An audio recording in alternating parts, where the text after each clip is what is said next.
I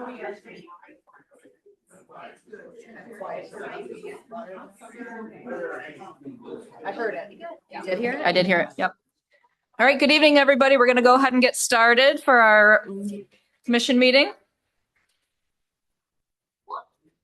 All right. We're going to go ahead and get started with our, there's a echo. There sure is. Talk again. Hello, test. Where is it coming from? You have yours muted? I do.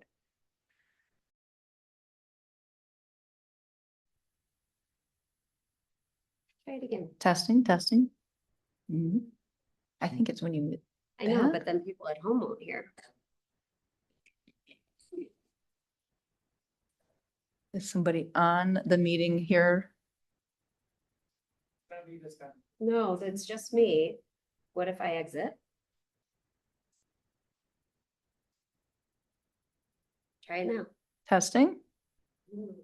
Okay, I'm gonna troubleshoot that. You get started. Okay, let's go ahead and get started with the April 27th, 2026 regular city commission meeting starting at 6:01 PM. All right, go ahead and rise for the Pledge of Allegiance. I pledge allegiance to the flag of the United States of America and to the republic for which it stands, one nation, under God, indivisible, with liberty and justice for all.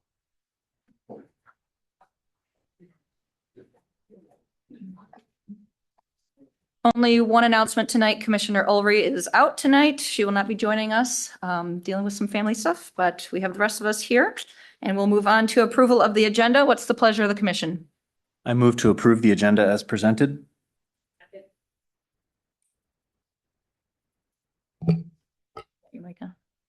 Second. Okay. Abby, call the roll.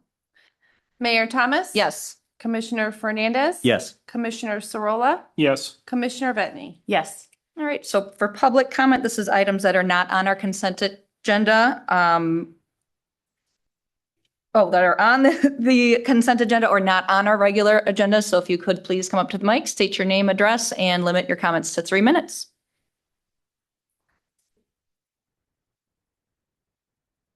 Hi, my name's Fred Conchin. I live on the island, 249 Shoreview Way. I had emailed you guys some pictures.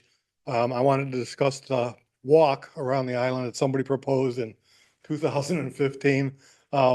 And that I had only heard about when I read the paper Moody wrote about it. A lot of you might not know how the island is set up. In my community, there's 2 associations, 13 condos, where our back door is maybe 15 feet to the water. On the other side of that is our slips. It's all deeded to us. This is our backyard.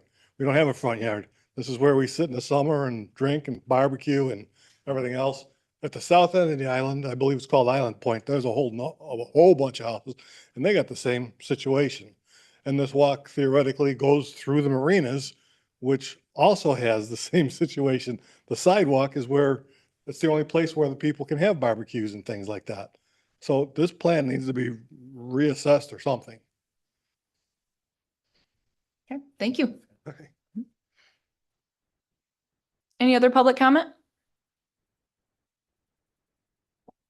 I'm Zach North. I'm the Assistant Library Director for the St. Joseph Public Library. I'm here from 1305 Wolcott. I'm here to talk about our downtown poetry walk. We're in the last final days for National Poetry Month, and we've had tons of people come in and stop by to look at the poems submitted by, I believe, over 30 poets from across the state. We had over 65 poems submitted, and they're at the library and the downtown businesses throughout the month of April. So you've got until the end of April to do that. If you have any questions, our poetry walk is online at librarybythelake.org. We also have a digital version of it that you can do at home if you're unable to see it, and will be available after the end of April. So thank you. Thank you. You said these are downtown in the businesses? Yes, they are downtown in the businesses. About 32 of them, I believe, are downtown. We have the other 33 at the library on the end of our shelves. So pretty much all of them are available. They have a QR code. You can scan it and see all 65 of them online as well. Okay, thank you. Yep.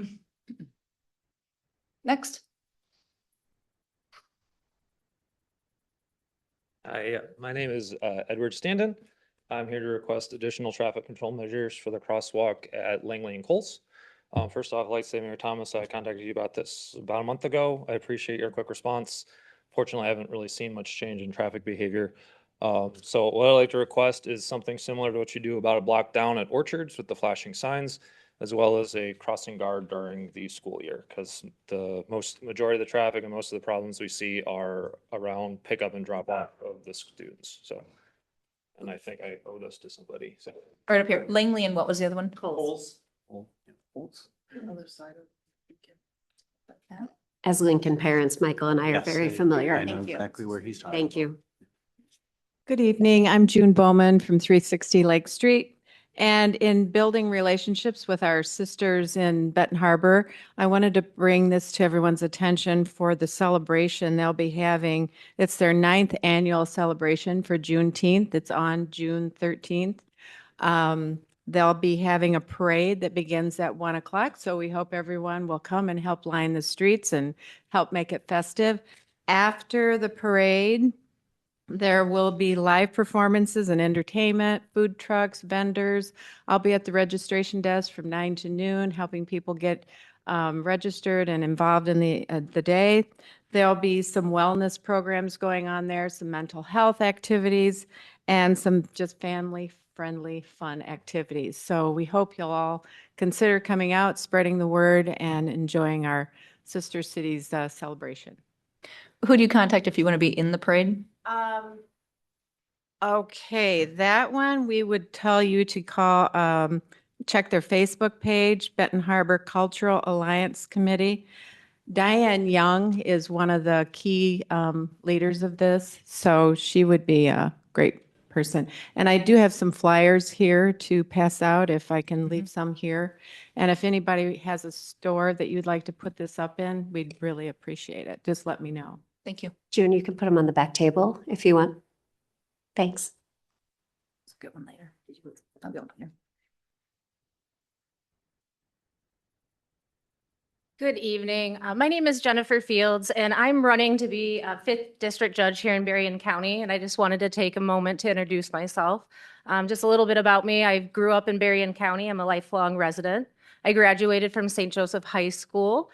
And I currently work for the Berrien County Public Defender Office. I've held that position since 2016. And some of my roles there are, in the past, I have been on our drug treatment court team, which is a specialty court in Berrien County. Berrien County recently started a sobriety court, and that's for people that have drunk driving convictions. And we also have a mental health court. That's something I'm proud of that Berrien County has to offer. So I'm just looking forward to meeting our community and meeting some additional voters here. So thank you. Thank you. Any other public comment?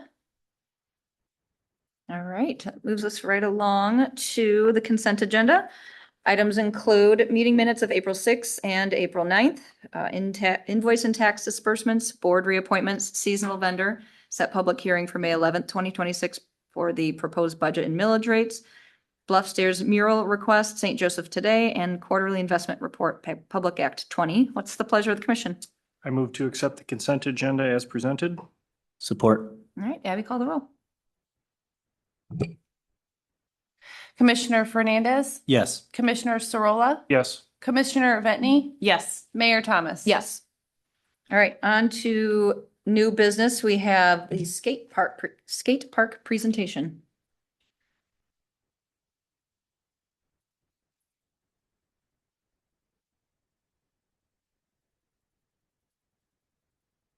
I go by the mic, right? Yeah. Sound good? Okay. Perfect. Still get the echo.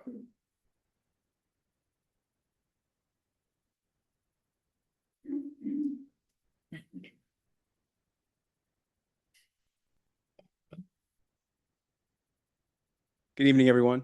Thanks for having us. Hold on. I'm so sorry. I don't know. It's definitely me.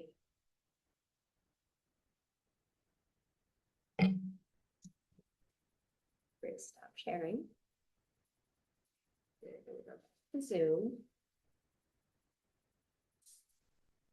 My sound and audio are both.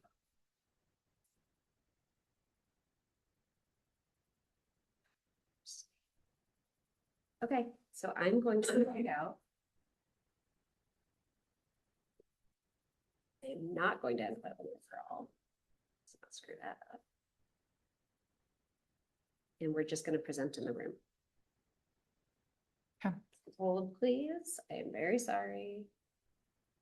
Can everyone see that? Yes. Great. All right, go ahead. All right. Good evening, everyone. Thanks for letting us present about the skate park. We appreciate everybody's time. So I'm sorry, I'm going back and forth with my slides here. Yeah, I'll just say next slide. How's that sound? That's perfect. Perfect. I'll follow your All lead. right. Yeah. Next slide. So why we're here today. So our goal is to get the blessing of the City Commission to move forward on re-envisioning the skate park at Kiwanis Park. So we want to serve the local community's youth and athletes. And so next, please. And what we're going to do tonight is introduce ourselves, the group. Next. Describe the dream park that we have. Next. And we'll go over the call to action we have in getting your help. Next slide. So who we are and what we bring. So we're a community-led group of local residents, skaters, riders, maybe most importantly, parents and advocates who care about St. Joe's parks, youth spaces, and long-term community assets. We've got about over 100 years of experience riding skate parks, visiting internationally and nationally, going to parks all over the world. And we have a lot of opinions about parks. And so I'm Nick Ferrera. I'm a graphic designer, BMXer, father, skateboarder. I've been riding bikes for about 30 years now. We have Rusty Malcolmez. He's a photographer, skateboarder, surfer, biker about 35 years. Jay Simmons, designer at Whirlpool Corporation, BMXer for about 35 years now. And Ryan Gerard can't be with us tonight, but he is the Third Coast Surf Shop owner and Third Coast paddling skater and surfer for about 40 years. Next slide. We're going to go over modern skate park design a little bit just to kind of level set what that is. So modern skate parks compared to what we have currently at Kiwanis, it's a little bit more of a purpose-built outdoor activity center. It's for skateboards, bikes, and scooters, and it's designed for uses of all ages and skill levels. And I think you can hit next as well. I think one of the really big aspects of what we want to do while we're reimagining the skate park is making sure that beginners to essentially pro level riders and skaters have the opportunity to enjoy the facilities. Next. It's dedicated for action sports and it offers a variety of skill levels. You can go next. So we're just going to show a little bit about what modern skate parks currently look like. So right here we have a park in Montauk, New York. This is designed by American Ramp Company, the same people that built the park that's currently at Kiwanis, although it looks quite a bit different. This has those features that are good for beginners and pros as well. And then this is another skate park in Kanab, Utah, and this one's been particularly inspiring to all of us. It has a asphalt pump track, which is good for bikes, as well as skateboards, and it has a classic skate park in the middle of it. What's nice about this is offers a kind of a cross-pollination between two activities that are essentially a variation on a theme. Next slide. Why do they matter? I think St. Joe knows why they matter. They built the park in the 2000s very early on in all of this. Health and confidence, it's a healthy activity. Kids are getting outside. It's physical. Confidence, it gives people the ability to problem solve. You fall a lot when you're doing this stuff in a healthy way, but it gives you the opportunity to get back up and keep going. Youth development, it allows kids to kind of glob onto something that's not on a screen. There's subcultures attached to all of this stuff, really interesting things that happen with it. Some of the best friends of my life I met when I was probably like 12 years old and still have them. Tourism and economy, like I said, we've all been all over the world riding parks. And so I think having a world-class park in St. Joe would give us that opportunity to have that. Next slide. And why a new skate park? So we do have an existing skate park in the city. You can hit next, please. But unfortunately, it's nearing the end of its life cycle in the next couple of years. And it offers us the ability to, or an opportunity for a completely refreshed design. Next. And so with this refreshed design, we'd be able to reimagine it a little bit more for flow and more creativity. This is how the park, this is the park as it currently stands, or not as it currently stands, but as it did in 2000. And if you go to the next slide, we're going to take a look at that other park that's been inspiring us, and it looks pretty drastically different, I would say. And so what this would do is just this opportunity to refresh it would be, I think, really great for the city. Next slide. I keep saying world class, and why world class? Doesn't mean oversized or extravagant. It just means thoughtful, inclusive, durable, and built to serve the community for decades. Next. St. Joe is a world-class city. You can go next, it's fine. St. Joe is a world-class city. It's differentiating factor. We have tourists come from all over the Midwest. World-class beaches, world-class golf course, world-class skate park. Next. It also would round out the other world-class parks in the city. Having us deep in the Southwest also would offer proximity to the Chicagoland area, in addition to other states in the Midwest, Indiana as well. Next. Here's a little neighborly inspiration for everybody here and the city commission as well. Holland, Michigan, pictured over here on the right. This is a plan for a new pump track, over $700,000 in a new bike-specific pump track. And then Jackson, Michigan, not pictured, is investing about $750,000.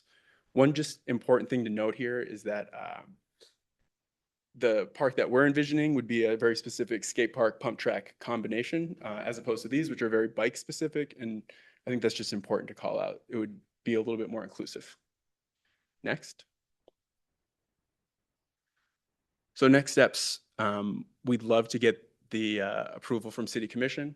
We want to do a feasibility study of the south end of Kiwanis Park for a skate park. So essentially moving it from the north end to the south.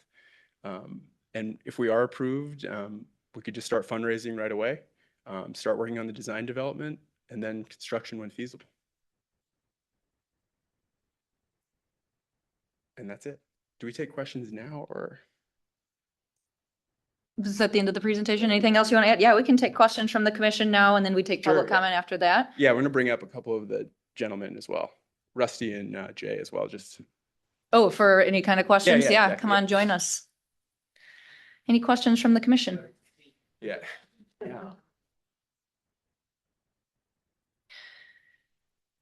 Give it- Just a couple of things too to note.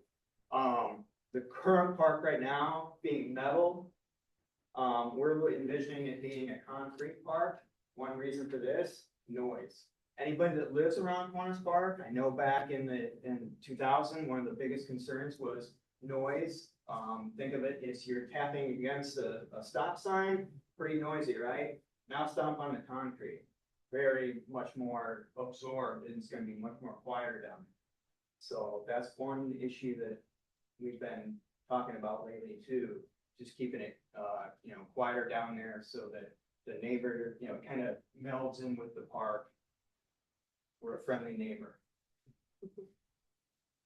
Your ask specifically is for support from the city commission to proceed with this. Exactly. Talk to us about any kind of financial obligations or anything that you would, go ahead. Just your approval, to keep moving forward and essentially fundraise to dream big. And just to add a little context, this came before the commission previously. There is money in the capital budget that the commission had discussed spending before the end of last calendar year. We had a quote to sort of replace the park as is. It would actually be a little bit smaller. This group, Greg, our public works director, reached out, hung some signs that said, hey, got input on the skate park. We'd like to hear from you. And this group came forward and said, hold up.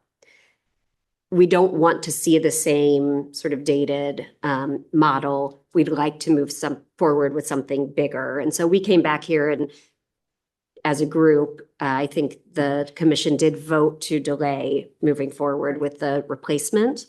And so now it's sort of taking the money that was already allocated and seeing what can be fundraised on top of that to make this vision a reality. So there is already a small pot of money from the city allocated for the skate park.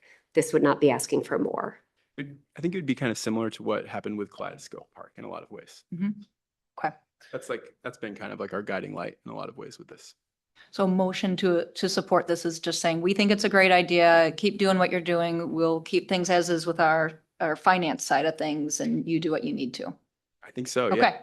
Yeah, operationally, I mean, it's the opportunity that, as I understand it, you guys are a team with a vision to improve, because you're correct. One thing you point out is that the current skate park is nearing the very end of its life cycle. And we have an opportunity to decide, do we want to, use the pre-allocated budget, to put a little bit and keep it workable? Or take the opportunity of, we have interesting members of our community that want to, help us raise more so that we can do something better. And that's what you guys are hoping to provide us with. I would, love to see, the progress that you guys make in that and see who else, and what other teammates you can bring, to the table. Looking to the back of the room, folks in the room such as Andrew Hahn, who, helps Cornerstone Alliance, with a lot of community development things. So places to look and enhance that does a lot of other things with the city. So looking forward to, what comes next. But yeah, I think what we have in front of us to talk about is, I think it's a good idea to, we've delayed the decision on the park or on the skate park upgrade and, give these guys some time to see if, what you can come up with. Certainly the specifics of what the skate park could potentially look like will work its way through our parks board and up. And so definitely looking forward to, hopefully you guys can run a successful campaign, which the more successful your campaign would be, the better the plans that'll come up through the parks board. So seek more friends to add to the team, and I look forward to seeing what comes next. But there's certainly support here for making, taking advantage of the opportunity to not just pour a little paint on it. Let's really upgrade it and make it an asset to our community. Nick, I have a question for you. You talked about changing location. Can you talk to me about what you guys envision with regard to footprint? Would it be similar size? Just thinking about the park and how much parkland we have, and there are other interests that are being kicked around in the city, like pickleball courts and so forth. I'm just wondering if we moved that, would the location be a lot bigger from a footprint standpoint, and where the existing skate park is, would that then be torn down and eligible to be developed into something else? I think pretty similar footprint in a lot of ways is the idea. We're going to meet with the American Ramp Company representative to kind of go over all of that stuff. And if it were to go to the south end, I think we would have a lot of room for pickleball courts where the current skate park is. Okay, perfect, thanks. Yeah. And I can say from a city perspective, yes, we'd want to remove the old equipment and replace it with something new. Thank you. I think this is a great example how residents and government work together to improve their city. And I want to thank you for stepping up. And I would research Berrien County Foundation too. We will. Yeah. Thanks. Any other questions? All right. What is the pleasure of the commission? I would move to direct city staff to, continue to stay in communication with the skate park, trying to think what to call them here, with the skate park group. And we're working on the name. Yeah. Perfect. So I would make a motion to direct city staff to remain in communication with this skate park group and, present further updates as appropriate. Second. I'm all for that. However, I think they would also like to hear something about your support for the project. Did I miss that at the beginning of your statement? I think there's a motion in here that covers that. Just Yep, right here. a motion of support for the project, and then the rest of it sounds great. Correct. I would make a motion of support for the St. Joseph Skate Park Reimagined Group to continue to dream big and move forward with conceptual drawings and begin fundraising for a new skate park. Second. Any public comment on the matter? Come on up.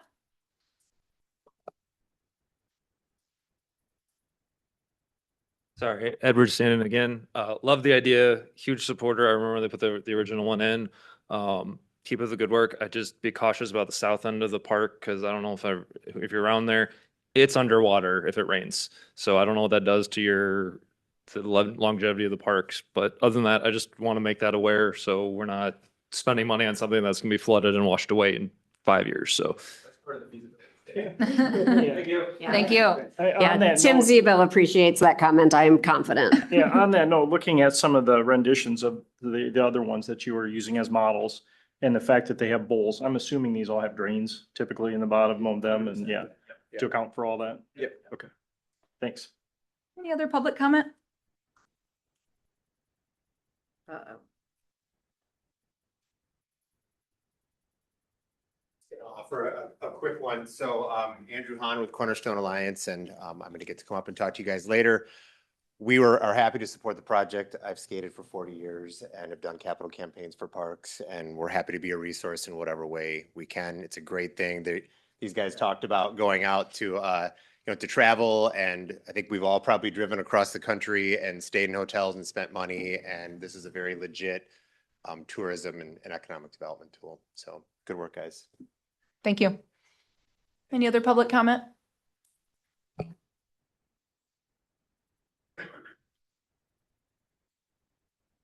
Hi there, Chris Cook. I'm a city resident and also a pickleball player. So when I heard that pickleball could be a byproduct of something like this, there's a very vibrant pickleball community in St. Joe. And if we were able to get some better facilities down there as a result of this wonderful thing, that would be a double win. Yeah, great. Thank you. Other public comment? All right, come on up.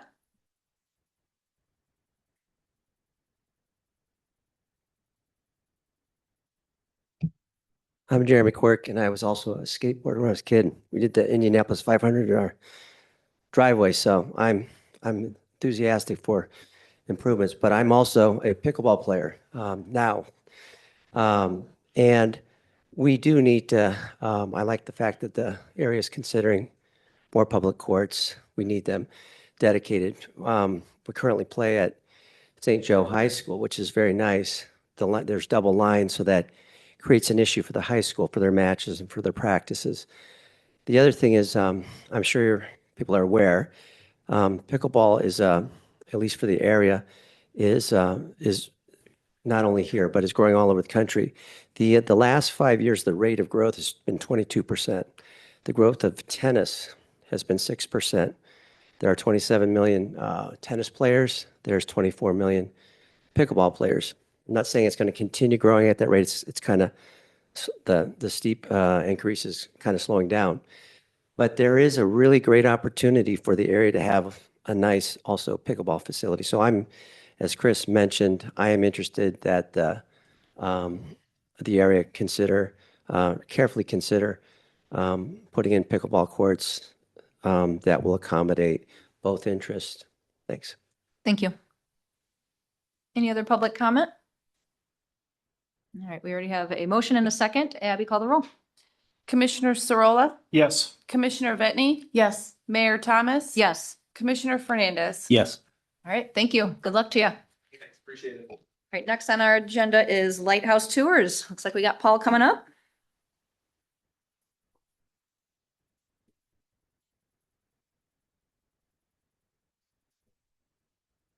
Good evening, commissioners. My name is Paul Knapp. I'm the executive director of St. Joseph Today. Thank you for your time. I'm here to formally request the commission's approval to utilize the inner lighthouse on the North Pier for the upcoming 2026 summer season. Our goal is to once again open the lighthouse to the public, offering both residents and visitors a unique connection to this piece of St. Joe's incredible heritage. So we had a great 2025 season. We welcomed 5,200 visitors to the lighthouse. Just under half of those climbed to the top. And beyond daily foot traffic, we hosted 12 private events, including a marriage proposal, which was very fun.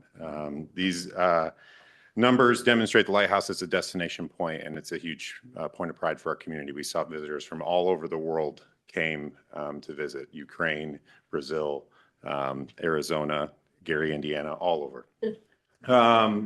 For 2026, we propose the following. We'd like to start on Memorial Day, the Saturday of Memorial Day, and operate through Labor Day. Those times will be 10 to 7 p.m.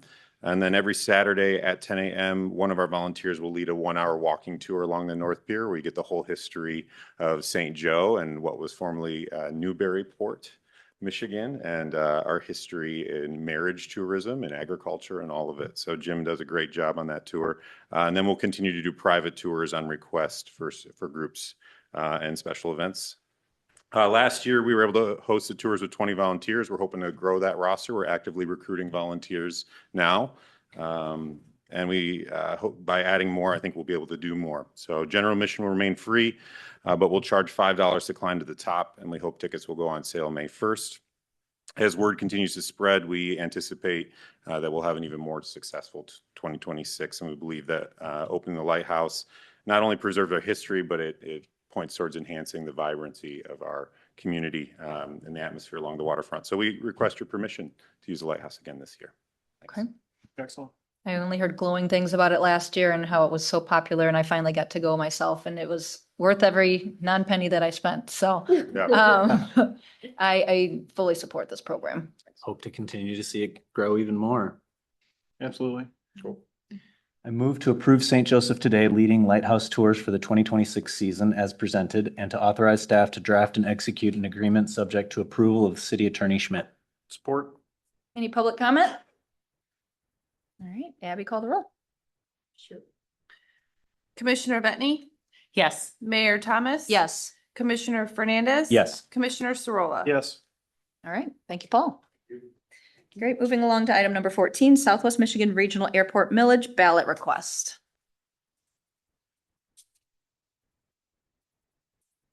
All right, so we have the airport here to ask to approve the ballot language to renew the airport millage. This is a continuation, not a millage increase.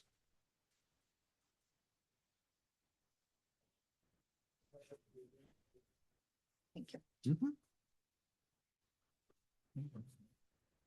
It's coming. Everything's going really smoothly tonight.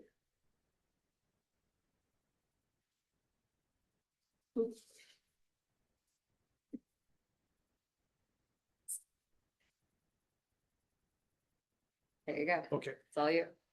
I'm here to present on behalf of the Southwest Michigan Regional Airport. We are in a millage year, which comes every 10 years and is vital to our existence, literally. We are approaching all 6 of our townships and towns for renewal. We are not asking for an increase. We are asking for a continuation of the current millage. And let me give some very good reasons why. The airport supports healthcare and emergency services. If there is an emergency that requires air transport and they cannot get to the hospital, the airport, because of our capabilities for instrument flight and landing, they're going to come to us. They can come in and out of the airport with helicopters or airplanes if they cannot get to the hospital. This past weekend, search and rescue, a week ago, we had a situation where the boater was lost and the rescue helicopter was able to use our facility to come and go, get fuel, take a break, get food. Otherwise, they would have to go to Holland or Kalamazoo or South Bend. And that's valuable time that is lost in a search and recovery situation. The airport is a job incubator. Cirrus Aircraft just bought the painting facility of Flying Colors, which has been on the airport for over 20 years. And it is now a Cirrus facility. Cirrus builds their planes in Duluth. They come down to our airport for custom paint jobs, and they are only going to grow. Um,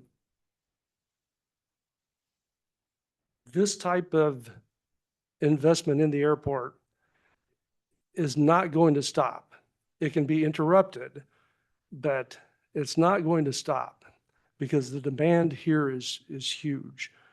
We have people who are ready to build at the airport, but they want to make sure that funding is continuous and consistent. The airport is literally the on and off ramp for business travel in and out of our region. Take away Scottdale Road exit, take away Stevensville's exit, and watch those areas start to fail. Take away the consistent funding for Southwest Michigan Regional Airport, and developers are going to look elsewhere. We have to keep it consistent and strong. You are one of our top 3 local sources, and a loss of St. Joe's support for the airport would be devastating. The Ross Field, now Southwest Michigan Regional Airport, is truly a legacy airport. It was built by people with vision. And even though we don't have the regional transports in and out, we have incredible flights of local business and local recreation coming in and out of the airport daily, weekly, monthly, all through the winter too. So can I answer any questions? Just to be clear, your request today is not for any kind of approval of any of this stuff. It's just to put it on the ballot for the voters to vote on to say whether we continue this millage rate. Yes, that's, we're just asking for it to be up for a new vote, yes. I don't have any further questions. Great. I move to approve the proposed resolution to place renewal of the millage for Southwest Michigan Regional Airport Authority on the August 4th, 2026 primary election ballot as proposed, including the official ballot language presented. Second. Any public comment? All right, Abby, call the roll. Commissioner Vetni, Yes. Mayor Thomas. Yes. Commissioner Fernandez, Yes. Commissioner Sorolla. Yes. Thank you. Thank you very much. Yeah. All right, next item is the sandbar noise ordinance.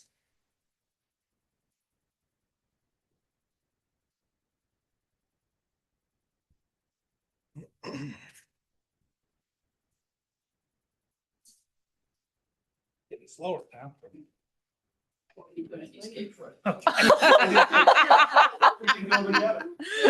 Okay, this, the Sandbar Grill located at 2701 Lakeshore Drive is requesting to have its amplified sound on its outdoor patio again this summer, as has requested approval from the Michigan Liquor Control Commission. The city's ordinance restricts amplified music after 10 p.m. This summer, Tom Jennings, owner of the Sandbar Grill, is asking the city commission to continue amplifying sound until 11:30 p.m. on the following 14 dates. It'll start on Friday, July 3rd, 2026, and run through Saturday, September 12th, 2026, with dates in between. If approved, this will be the 3rd consecutive year the sound ordinance was extended for events at the Sandbar Grill. I will note, last year we did have 2 law enforcement complaints at the Sandbar Grill for amplified music after 11:30. When we made contact with Tom shortly after 11:30, the music was stopped immediately. It was just bands finishing their final song. Any questions? Tom's here today. Thank you. My question was going to be about the complaints, but you answered that. Anything you want to add to that, Tom?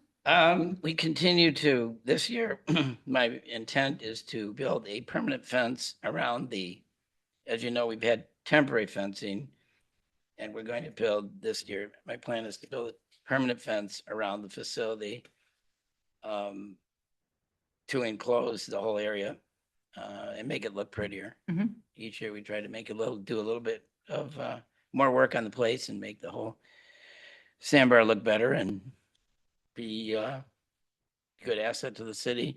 This is one thing that does bring people in. from around the area. It's funded by us. So there's no involvement. We're doing it on our property. And there's no ask for any money from the city or any encroachment on any of the city streets, parks, et cetera. So from that standpoint, less controversy than other issues you've had to deal with in the past. Is it safe to assume that these have been successful events and you keep coming back and asking for this year after year? It has, the additional time has made it economically viable. When we had to stop at 10, it just, by the time it just didn't economically, we did it, but it just didn't make sense. So this commission has been more supportive than commissions of, should we say, 6-7 years ago. So I appreciate that in the past, and hopefully we'll plan on doing it again. I've got a good lineup of bands, and I'm continuing to look for even other bands and bigger bands even, so. Great. Well, I hear good things about it, and I love promoting more live music in our area, so I'm supportive of the idea. Thank you. Yeah, no concerns. This has been successful for a number of years, and, I'm always looking to, continue to support ways of extending our hours of fun things to do in St. Joseph and in all areas of the city. So I don't have any problems with this. So I would move to approve. I wanted to ask a question. If it's Yeah, okay. go for it. Hey, so was it 11:30 last year? Yes, On all the- Okay. Okay, and it was on all the nights, it was 11:30. yes. Okay, perfect. I would move to approve Mr. Jennings' request to allow amplified sound at the Sandbar Grill until 11:30 PM on the dates as presented. Second. Any public comment on the matter? All right, Abby, call the roll. Mayor Thomas. Yes. Commissioner Fernandez. Yes. Commissioner Sorolla, Yes. Commissioner Vetni. Yes. All right, thanks, Tom. Thank you. Looking forward to see what bands you pull in this year. All right, next item, number 16, Pleasant Street Plaza Extension.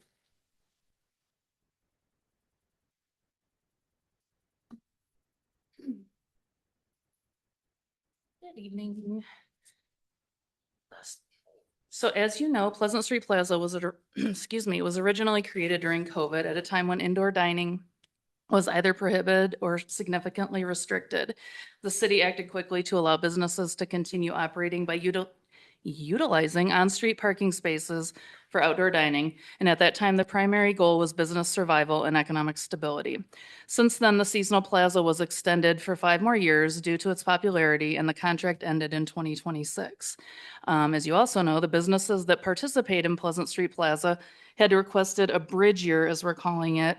And at the special meeting on April 9th, the commission approved a 1-year extension of the Pleasant Street Plaza program with the direction that staff determine a rationally related cost for the private use of plaza space and meet with the participating businesses to review a proposed compensation structure.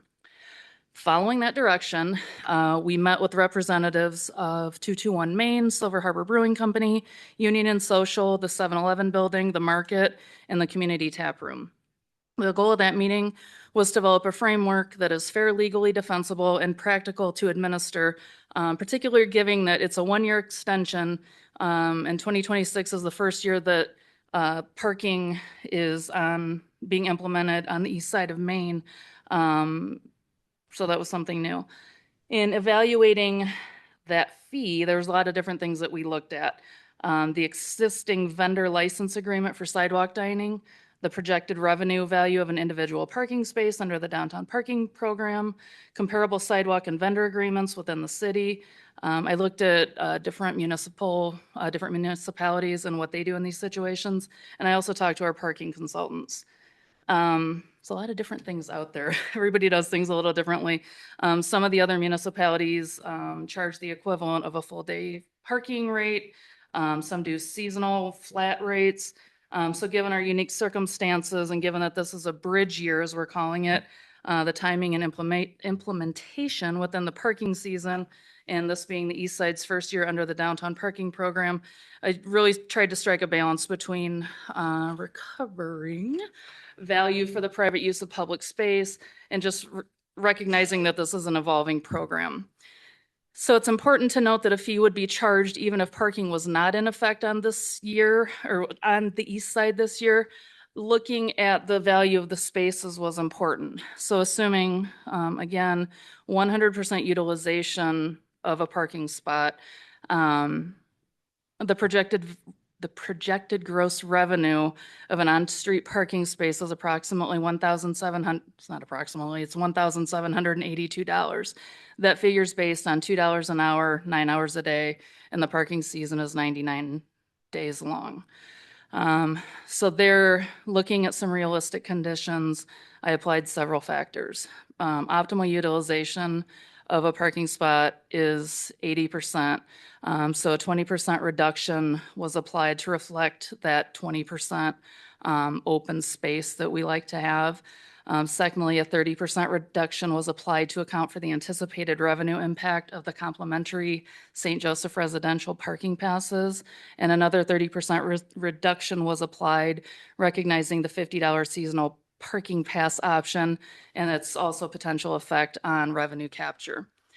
The resulting fee per parking space that is recommended is $356 to be utilized for the private outdoor space. Also, it's noted that no fee is recommended for parking spaces that remain open to the general public. Those spaces are functioning similarly to the city's sidewalk amenities policy. They're not reserved for any exclusive use by any one business and may be used by anyone at any time. So those are the ones that anybody can just, grab a drink, grab a meal, and just wander into. So we're not recommending any charge for those spaces.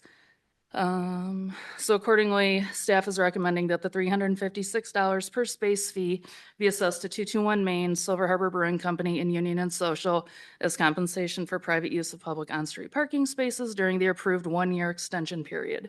Also, we're recommending that continuation of the existing sidewalk vending license agreement with Silver Harbor Brewing Company for the 2026 season under the terms and conditions previously approved by this commission, with the rates for 2026. Questions? And you can see on the map kind of how it's laid out. Expertly done. This calculation is obviously something that we had to come up with. Yes. And there is no metric in any other area that we could have modeled exactly. Not exactly. So is everybody that you've spoken to under the understanding that this could very well change in the upcoming years, and everyone gets in and Yep. appreciates that? We all Okay. sat in the same room. Yep. And then this equation is specifically for the Pleasant Street Plaza. Should somebody else, somewhere else in the city want to replicate something, would these same standards apply everywhere in the city? It would be discussed. I mean, yes, we would look at it. I have been approached by something in another area, and they were open to looking at it. So, yeah. Because what's important to me is that what we do is fair to everybody. It's equitable across east, west side, Main Street, Southtown, downtown, wherever we are. I want to make sure that it makes sense for everybody involved and for the city. And I think you said the word legally defensible. That's also very important to me. So any decision that we make, I want Lori's stamp of approval on it as well. And I don't think it'd be in front of us tonight if it didn't. Right. I think, Kelly worked hard to try and gather some data and information in a relatively short time. And interim or whatever you're called, the bridge year, I think it's kind of a transitory time period. There really needs to be more time to devote to getting a comprehensive policy. Different areas of the city may develop differently, and we need to look at this. And I'll just throw out one, for example, with Pleasant Street Plaza, all the businesses that were impacted by the street usage that had the street frontage agreed to the closure. That's something that we'd want to consider because there's an impact on businesses. Right. So how do we apply that throughout the downtown area? Some of those things just are going to take more time to develop, and we'd like to get a policy in place before next year so that we do have some clear guidance, both for the city's perspective and for business owners' perspective. They're also all food and beverage based along that corridor, are they not? There's one that isn't. There's one that's not, and Right. she was in the room as well. Okay. They were there. And I think it's important, sorry to butt in, Go ahead. Kelly, but I think it was important to note, there's an impact on that business and they're not getting a direct benefit from that because it's a service industry. Right. Not personal, I mean, it's not something that would be benefiting from that on-street area. It impacts their parking, but they've been supportive of it, and I think, you know, the city's been trying to accommodate them as well. I mean, there's still parking available, but there is less of it, so, you know, again, a consideration. I Well, think this, I'm sorry, Mike. go ahead. That's all right. Yeah. You know, at the special meeting, I did have some concerns, and I voiced those concerns. And I applaud the group. First of all, I think this was a great first step to address this. I know this is a bridge year. I think this makes a lot of sense. I thought the removal of some parking places when parking is such a premium issue here in St. Joe, with no financial impact to the businesses was not appropriate. I was concerned that we weren't applying this fairly and appropriately across the other side of Main Street. But it sounds like, you know, obviously we'd have to look at any street closure as a one-off. But I think Brooke asked the question in a more general way. I'll ask it more specifically. If we did approve something for a section of road closure, I'm assuming the same price metrics would be used at least for this bridge year. If it was for a weekend or a week or a partial closure, I would assume that we would use the same pricing model per space and per seat. I mean, I don't know that I can answer that. I will just. I think that the way that this was designed is replicable in the downtown. I would hesitate to say citywide. Right. Because I think what this took into account is the price of the downtown parking program and paid spaces. Yep. So I would say that if it was in a paid space, Yes. which is limited to only 175 parking spaces this year, it would be replicable there. Okay. If it were in the free spaces or somewhere outside of the downtown, I do think we'd have to do some more due diligence to Agreed. figure out what's appropriate there. Does that mean Chalk the Block is going to pay for the paid parking, or are they No. moving? No, so I believe, correct me if I'm wrong, is Paul still here? Chalk the Block's already approved for this year? Yeah. And Chalk the Block was approved before paid parking was implemented. And so they're already approved. We do have, as Lori said, work to do to make sure that going forward, all of these things are brought under one cohesive umbrella policy. But again, it is a public event Right. for public purposes, not for private purposes. So one, they were already approved before parking went into effect. And two, it's for different intent, where this is about private business use. So does that mean if they got approval before paid parking, they would have to pay for parking? No, I think there are a lot of Right, components like, that I go. mean, That's what, There's a- and not all of it is the yellow's public. Correct. And that's not being charged. Yeah. Yeah, I do think the difference is the Chalk the Block is a St. Joe City event and it doesn't benefit any specific business. It benefits the broader downtown. Where this definitely benefits the businesses that touch Pleasant Street. So I think that's the differentiating factor. And this is just the bridge year, right? Yeah. This is that is the understanding that this is a 1-year agreement. That's correct. That's what it is. And the public purpose and the public use is a very different dynamic than public property being used for a private purpose only. So there's a big distinguishing factor with that. So the timing of Chalk the Block being approved really isn't the issue. It's what the purpose is. But that's part of what we'd like to address in the policy so that it's very clear, you know, how these things are being looked at. And you have to also look at the downtown vision master plan and how it plays into that. What spaces are trying to be activated for public use and kind of expanding that. So there are a lot of different factors that go into a policy that we're trying to incorporate for next year, but this is a bridge year. Yeah. I'd just like to reiterate, I had some concerns. I think they've been appropriately addressed, at least for this first year. This is a good experiment. So I applaud the group for looking into it and coming up with this as a bridge solution. Great discussion.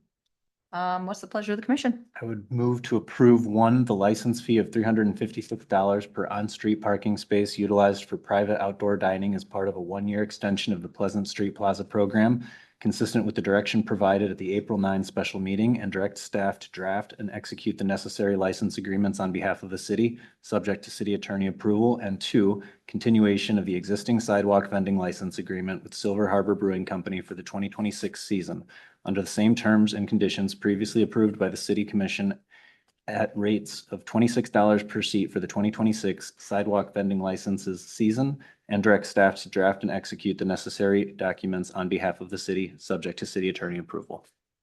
Second. All right, any public comment on the matter? Come on up.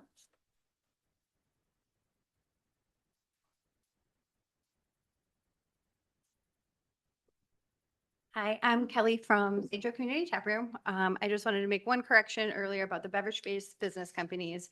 Inside of the market were 9 businesses privately owned, with just one beverage-based business company, me, in there. I also want to say, I know that this was an unprecedented event happening here. I really, really appreciate working with everybody from the city, from all the other businesses on Pleasant Street.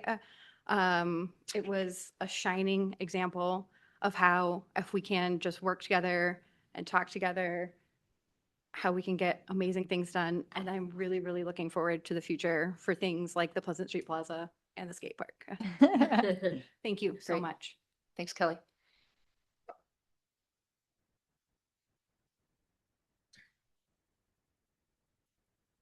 Hi, Commissioners, Mayor. Just want to, my name is Jamie Gross. I'm an owner at Silver Harbor Brewing Company and Union Social Event Venue. And I want to echo what Kelly said. Really appreciate the effort that went into this and just the timeliness of it. We've already begun hiring because of this. So really thank you for making that happen.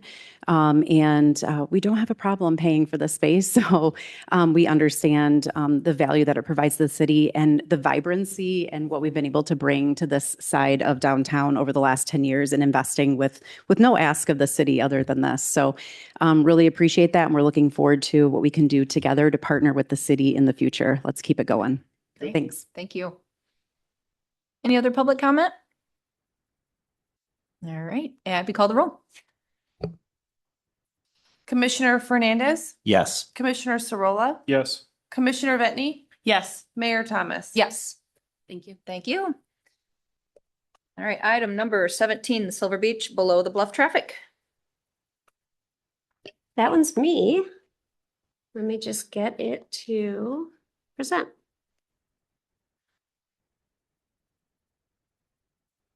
Okay. So last year, I did a wildly popular thing, which was change the traffic below the bluff. And all of these people are here to applaud me. Or there's a slightly different version of that story, which I'm going to tell you tonight. So the first part is true. Last year, we did change the below the bluff traffic. And I want to talk about it a little bit. So my understanding I just broke my pen. Didn't need that. As a new city manager was that we had historic issues with the congestion approaching Silver Beach. Jill is here from the county. She is a wonderful partner with us. And I will say that a lot of staff who are here also worked with us on this. So one of the things that we talked about was why the changes, why the congestion. This was happening at the time of changes when the playground was being considered by the commission, and we were trying to get our arms around the congestion that happens every summer. And so Tim and Greg and Steve and I sat down and we talked about the issues. And we were able to uncover a lot of challenges that contribute to the traffic every year. And so we had I think everyone will agree here, brilliant idea to change the traffic below the bluff. So what we did, we worked we can't take credit for it. We worked with Jill and we worked with the county at the time, and a new pedestrian path was added within Silver Beach to sort of change the flow of pedestrian traffic. Along the same lines, we on Broad Street also restricted the flow of pedestrian traffic to just the north side of Broad Street. What was happening is that there was a lot of congestion vehicular congestion being created by pedestrians crossing on the south side of Broad Street. We added a pedestrian path also from Whirlpool Compass Fountain to Elm Street. So sort of going southwest to take pedestrians in that south entrance to the beach. We also made our biggest change, which was changing Broad Street to one-way vehicular traffic, 2 lanes going towards the beach. The left lane being forced to turn left and the right lane being forced to go into the beach. That way, we were able to keep traffic moving, or that was certainly the goal. Everyone would be required to turn left from the left lane. And when the parking lot filled, we introduced a new mechanism to close it. So no one was allowed to wait in line. There was no queuing until the parking lot reopens. If the lot closes, everyone's going left. Left lane or right lane, you're moving. So that was the goal, to keep things moving. And then finally, and I think the most inconvenient for many of the folks here was that all exiting traffic, because Broad Street was one way, had to go the other way over to Park Street and go up the Park Street hill. So here is an image of what I just described. I probably could have gone to this slide sooner. So you can see the green arrows show the one-way traffic on Broad Street. Once you get to Lake Street, which is right here, traffic was one way. So you would have to make a left, or you could come out of the lot and make a right. And then you had to go this way to exit below the bluff. Pedestrian traffic would either cross up here by the carousel and walk down just on the north side of Broad Street, or it could go around the fountain and cross this way to the south entrance, and vice versa. These arrows only go one direction, but of course people also leave the beach. We added a rope here to block off a path that had previously been there. And as you might recall, we blocked the sidewalk with sand so that it was not an option to walk on that south sidewalk. Let's talk about the highlights, because to the city, there were some. We reduced traffic congestion along Broad, Vine, Water, State, and Port. So the lineup of vehicles that you see every summer that winds all the way around to Main Street absolutely improved. There was a reduction in vehicles waiting to enter the Silver Beach lot when it was full, because we had folks stationed there who moved traffic. Jill and her team closed the lot. Our team of reserves or public safety officers moved the vehicles. We reduced the congestion created by pedestrians crossing in front of vehicles. And really, one of our primary goals is we improved emergency access. One of the conversations that happens regularly is, God forbid there's an emergency down at the beach or somewhere below the bluff. With all of that congestion, how will we get emergency vehicles there? And so that was something that, we felt we improved. If you lived below the bluff, however, the feedback was a bit more mixed. I will start by saying that the below the bluff residents were not happy with me. Because we made these changes without engaging the below the bluff residents. We worked with the county. We worked internally and across with our partners to come up with this change, and we did not bring it to the below the bluff neighbors first. Not a great start to a change for the summer season. But then what happened is that because all of the exiting traffic had to go up the Park Street Hill, there was, of course, as you can imagine, more congestion at the Park Street Hill. The impression that we have is that the majority of the time, there was more congestion than you probably saw in previous summers, but not a ton. And at some times there was probably a lot, right? You might remember early in the season, the beach closed a few times because of fights. You can imagine everyone exiting at the same time creates a lot of congestion up the Park Street Hill. When there's a thunderstorm, everyone's leaving. After sunset, and everyone's leaving. So I think there are times when it's worse than others, but across the board, it was more traffic than the neighborhood is used to seeing. I have an image here. I know it's small, but each one of those little white boxes with an arrow talks about signage that we needed to put up to change the traffic flow. And it was exorbitant. It was a sea of orange and yellow signs, and I will be the first to say it was not lovely. I spent so much time driving down there or watching down there, and it took visitors a very long time to understand the change. I certainly saw people driving the wrong way on what we were trying to make a one-way street. So that's what we saw. And so we thought, well, let's not make the same mistake twice. Probably good to approach the Below the Bluff neighborhood and get their feedback. We wanted to understand their concerns, and we wanted to understand what we could do to continue to prioritize emergency access, traffic flow, and pedestrian and vehicular safety. So we did two things. The first is we sent letters to the vast majority of residents below the bluff, asking them to complete a survey and or attend an open house. The open house was held on March 25th. We had about 15 attendees. I'll take it. We had about 58 responses to our survey. So you can see here that while we here in the city think that we made great improvements down below the bluff, folks who live below the bluff really didn't have the best feeling. So you can see that the red represents a negative impact or an ineffective choice by the city, and the dark green is positive or effective. So how well did this year's summer traffic pattern keep traffic flowing overall? 57% thought that it was negative or ineffective. In your opinion, how well did this year's summer traffic pattern maintain pedestrian and vehicular safety? Again, not overwhelmingly positive at all. How well did this year's summer traffic pattern prevent backups along Broad and Vine Street and beyond? 50-something% there did not think it was effective. And how do you feel your quality of life in your residence below the bluff was impacted? What is that? 60-something% think it was negatively impacted.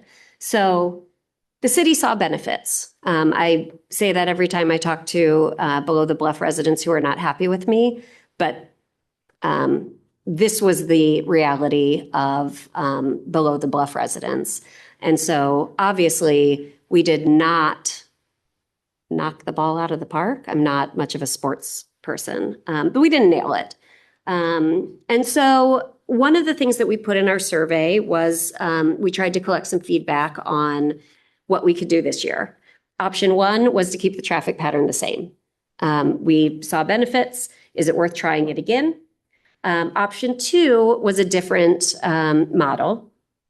Option two is a little bit of a mashup of a pattern we did in 2019 and what we did last summer.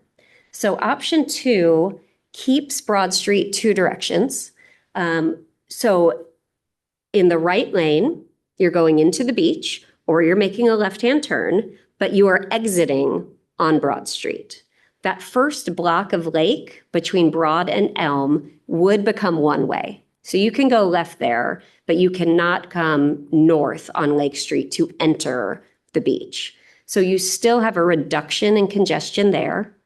We would continue to block off the sidewalk and point pedestrians to either the north side of Broad Street, that sidewalk, or to have them use the path from the fountain and crossing over at Elm.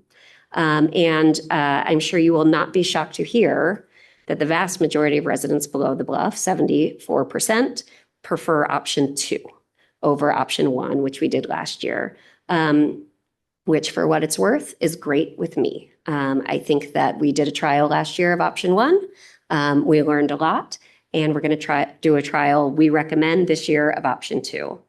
This option enables two exits from the below the bluff neighborhood, which is expected to reduce traffic exiting the area. After a one-year trial of option one, utilizing option two will enable the city to assess the difference between the two options.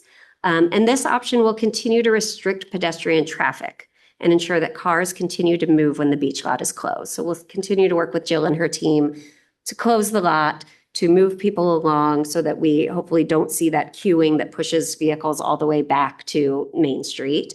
And we'll monitor it and we'll learn from this model. With your support, the city would work to implement this by Memorial Day weekend, working closely with our partners at the county. We would need to update and install appropriate signage. We do have some fencing we want to add. One thing that we saw last year was people who didn't want to, of course, use the south sidewalk on Broad, just walking in the street. So we'd like to add some fencing to help discourage that. We want to make sure that Steve is able to work to secure appropriate staffing to continue to direct traffic. And we will work, like I said, with Jill on the lot closures. So I think that's all I have. But we're looking for your support, and I'm happy to answer any questions, as I'm sure Steve, Tim, and Jill are as well. Thank you for that very robust explanation and history lesson. I heard option 2 was favored 74% by the residents and you as well. I'm curious what our public safety and the county feels about option 2. I don't know if I would say that I favored it as much as I am certainly open to trying. Open to that. Great. Steve, can you speak to public safety's opinion on it? Well, option 2 is definitely, before the beach closes, it's definitely gonna back up traffic, probably back to Main Street like we saw before. After the beach closes, I think it's gonna be fine. I still believe we gotta remove that median. I mean, we're having a amount of traffic coming down there. We gotta get something out of that median so we get people to turn left. I think children studying, like 25% of the vehicles go over the hill and turn left. I think it's stuck in the line. That's why it backs up. And we've talked about this median before, and I remember hearing the cost of trying to remove it was. I don't know if we have an exact cost. I mean, Tim will tell you it's not cheap. Absolutely 6 figures. Part of the problem is you have decorative lighting down there that's underground. And so that's all gonna have to come out as well as reconstructing the road. So easily 6 figures. I didn't want to get too far ahead of myself, but Steve already went there. I mean, I do think with a trial of 2 lanes going west to the beach and then a trial this year of keeping it 2 directional, it will give us some really good information to help us consider what it could look like if we had 3 lanes there with the median removed. I'm not saying we ultimately will do that, but I think it is absolutely something to strongly consider. We'll have reserves stationed at the main entrance to Silver Beach directing traffic. It's just that period of time. So Right. Okay. And then we have someone from the county. Can they speak to?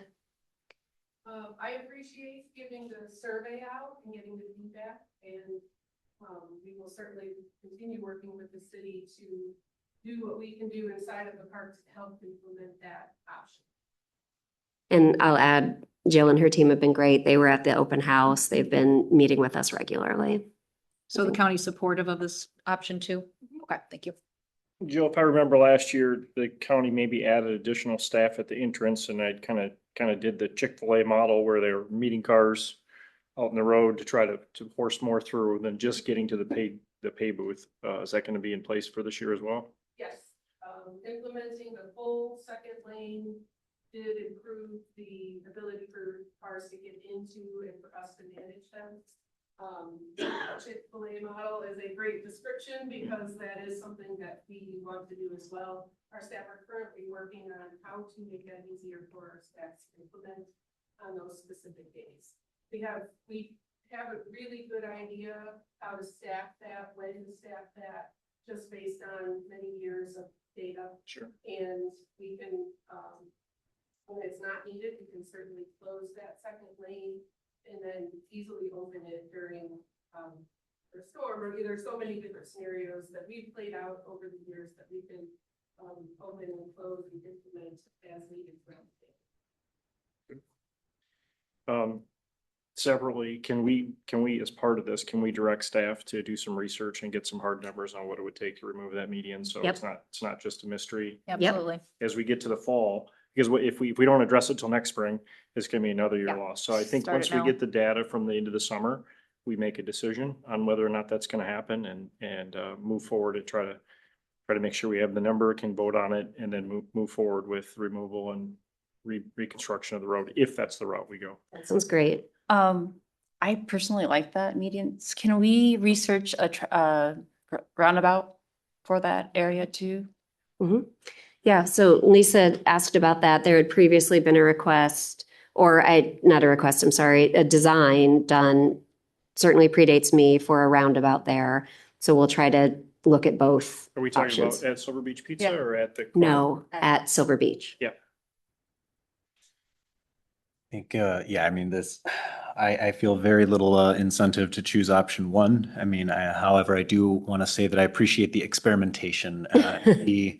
and the willingness to, to look at an experiment from multiple angles, and realize that, this may have led to some improvements, but the effects on, ultimately the people that live there, who I think fully understand, we don't want to eliminate traffic. We want it to be busy. We want, cars to be trying to Absolutely. get through, Silver Beach, but how we manage them and what is the best way. I'm supportive of this option 2 versus option 1, and still think, the long-term solution, we've got, some other improvements to study and make, and we'll make those decisions later. But for now, I would move that we approve. One more question. Are we still gonna, I know you mentioned fencing to keep people off the road. Are we gonna have the sand berm again this year over the Yes. sidewalk? Yes, and actually I want to say last fall, we planted something grass, dune grass. I'm sorry, I'm not a gardener. Dune grass to make it look a lot nicer. Okay. I have not taken note when I've been down there recently how it's looking, but ideally this year it looks a little bit less like we dumped a bunch of sand on a sidewalk and more purposeful. Right. So we'll continue to work on that. But even with the dune grass, there will have the ability to reshape it so it doesn't look as scattered as it did. To be honest, I think over time, just the wind and everything, once you do it, it's gonna smooth out. Find its own. A little more natural. Yeah. So. Good. Cool. Is there a way to create a third lane without removing that median, like just into the, no, not at all. No space for that. Yeah, moving hard surface, there's rock in the center. Location, so, yeah, it's definitely a road reconstruction. Right, effort. great. What about using part of the sidewalk area in the fountain, reducing the fountain area for street? Depending on how much money you'd like to spend, we can go crazy with it. Because I was thinking about that, I know you asked me about the roundabout idea. Mhm. And if we reconfigured the roadway to the south, we could possibly bend it around. I mean, I was just thinking in my head, I didn't draw out anything. You might be able to really kind of make all that work and all the turning radiuses work and that sort of thing. Now that we're pushing the pedestrian traffic to the north and to the south, that's one of the biggest things with the roundabout. You have to get the peds off of that roundabout where there's not a lot of traffic on it. So I think from that standpoint, it's more conceivable, but I also think you're talking a lot of money to implement that, so. I think we can work to pull together some options. I'd also want to work with Lori.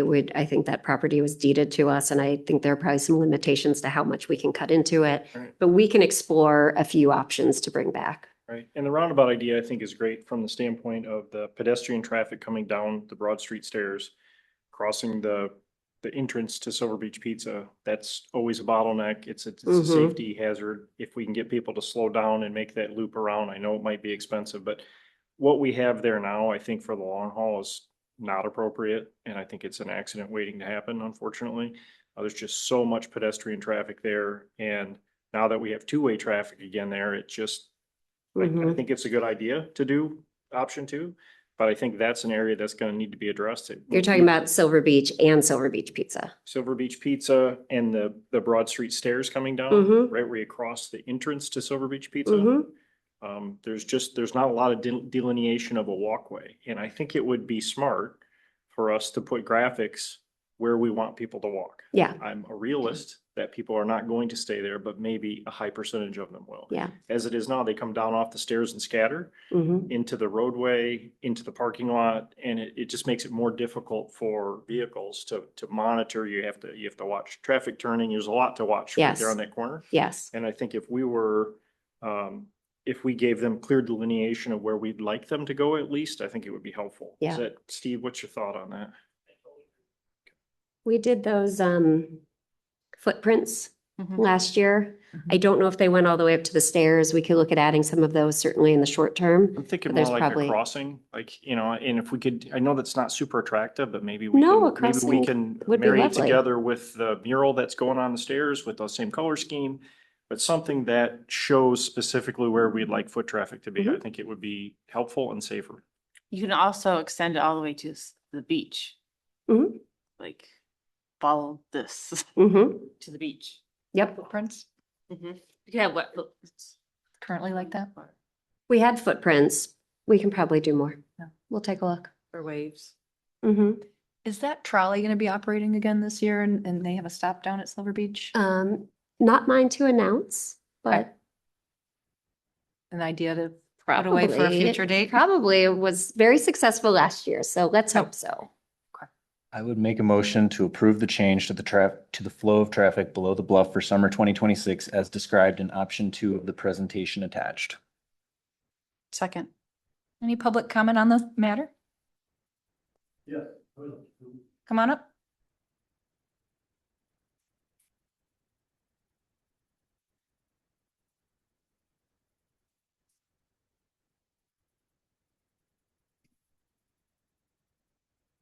Hello, I am Richard Massa and I live at 607 Lake Street.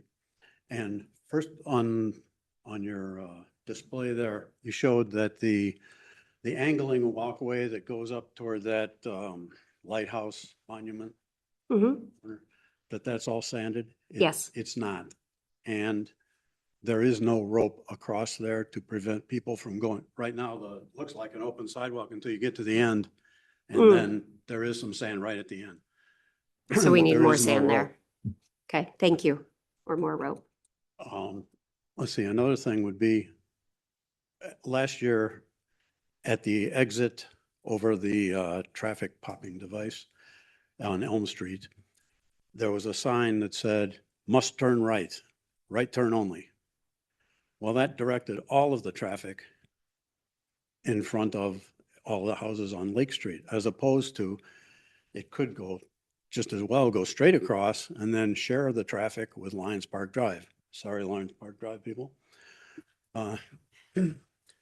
Another thing would be where you have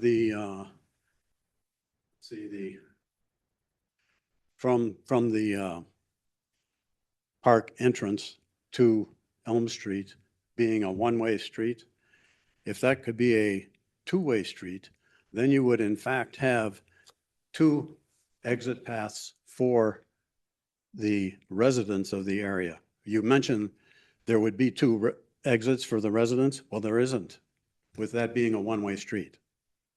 Yeah, it would just be 2 exits for the beachgoers. That's correct. Because it would be limited. The residents who live to the north Right.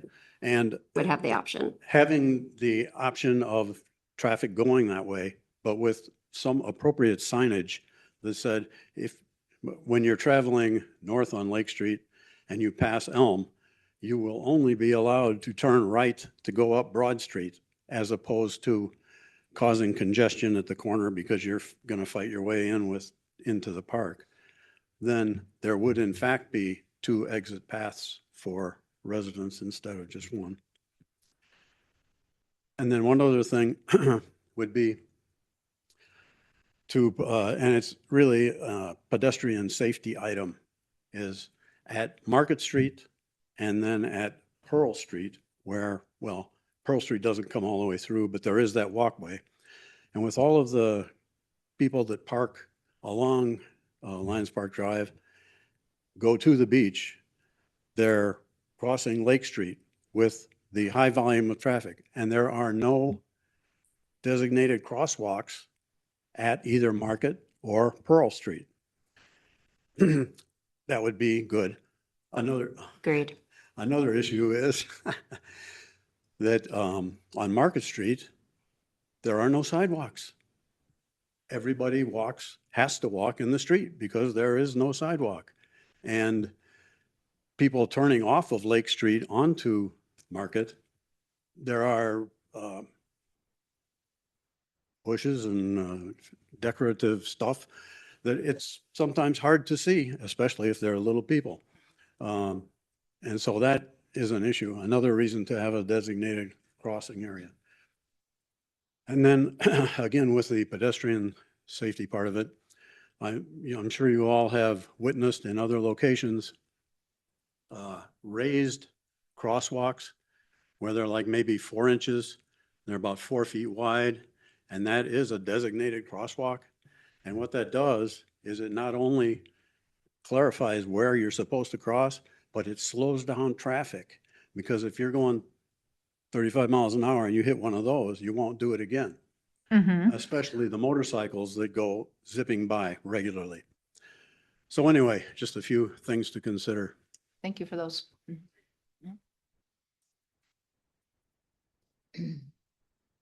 Thank you. Hi, my name's Tom Menke. I'm on Lions Park Drive. With the talk of pulling out the median and burying sidewalks, I keep thinking that between the county and the city, they could get together and figure out a way to afford kiosks in the parking lots. And all this goes away. Can we make that a goal for 27? We've been talking very actively to the county. It's not up to us how they charge, but I will tell you that they have been doing research and they've been looking into it. I don't want to speak for Jill. There are lots of ways to manage parking, and I think that they are looking at the different ways to do it. A kiosk is one option, and there are some others that they are actively exploring. But in terms of timing, I cannot commit on their behalf. Okay, so I'd have to take this to the county. That sounds right. Okay. Yes, All right, thank you. thank you. Other public comment?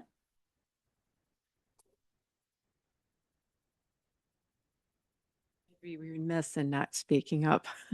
One of the things I want to talk about is if you remove that medium, which I don't care one way or the other if you do, that will remove our lighting down Right. there. So I hope that you plan and budget for lighting. Currently in the front of our house, the lighting poles have been out for I don't know how long. I've been asking for those poles to be light bulbs. I have no idea. I think it's AEP that seems to be unable to get down there and put light fixtures in there. So it's pitch black. If you go out there, I don't mind it so much in the winter because I don't feel like anybody's hovering up there in the woods. But in the summertime, taking the dog out late at night, it would really be nice to have that lit up. We know some people to nudge, so we'll start there for current. And But Greg Tim has is been very working on it, so- sensitive to the lighting. Yeah. For anything longer term. Yeah, because it's pretty black, dark there right now. And I do want to say thank you, Emily. I know you have put a lot of work into this. I hope that our partners in the county will really, really take a very serious consideration in trying to move to the kiosk to keep that traffic flowing. And I want to thank you because you have, even though it was a stumble, I don't know what this year will look like. I would definitely, please don't do a roundabout down there.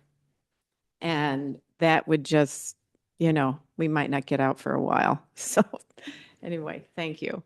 Thanks. Did you happen to state your name for the record? I don't know if you did. I know you. That's okay. June Bowman, 360 Lake Street. Thank you. And I just want to share again that our partners at the county are working hard to find the right solution, and I really appreciate that due diligence. Do we have any other public comment? Yep.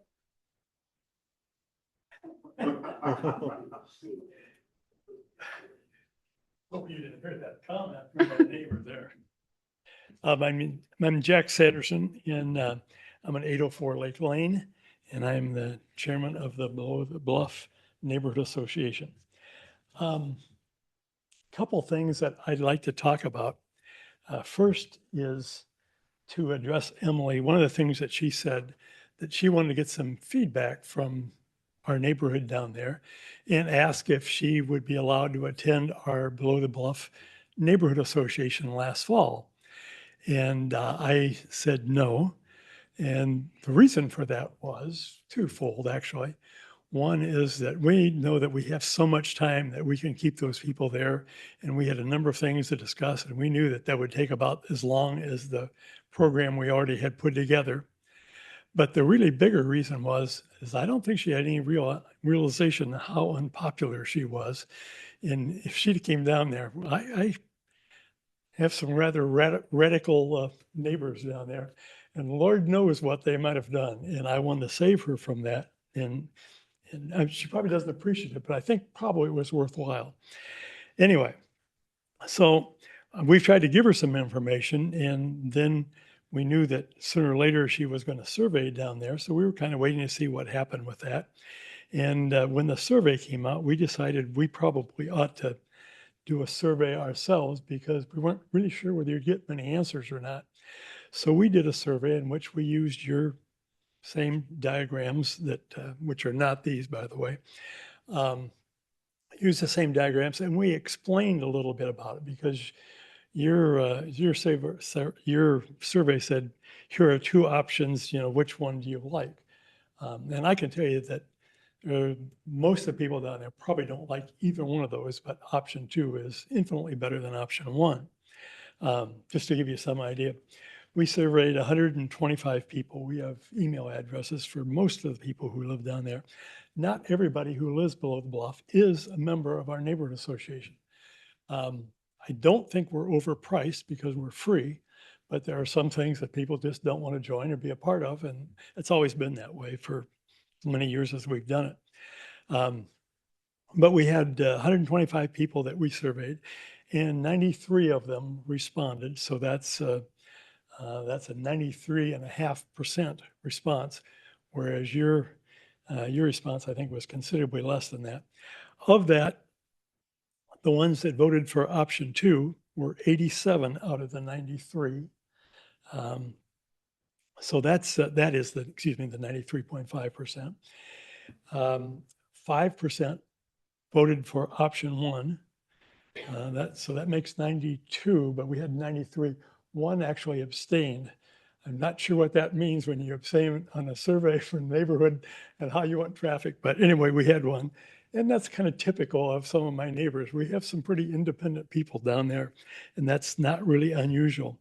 But one of the reasons that we did it, if I can point out some things on this, the two maps that are up here, or the maps that are up here too, I guess there are 2 of them on each one.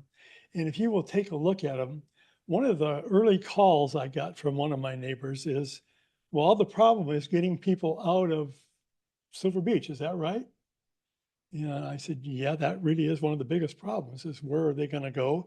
Because that parking lot holds about 600 people. That's 600 cars, that's 600 cars are going to exit through our neighborhood that wouldn't have before, at least most of them would not have.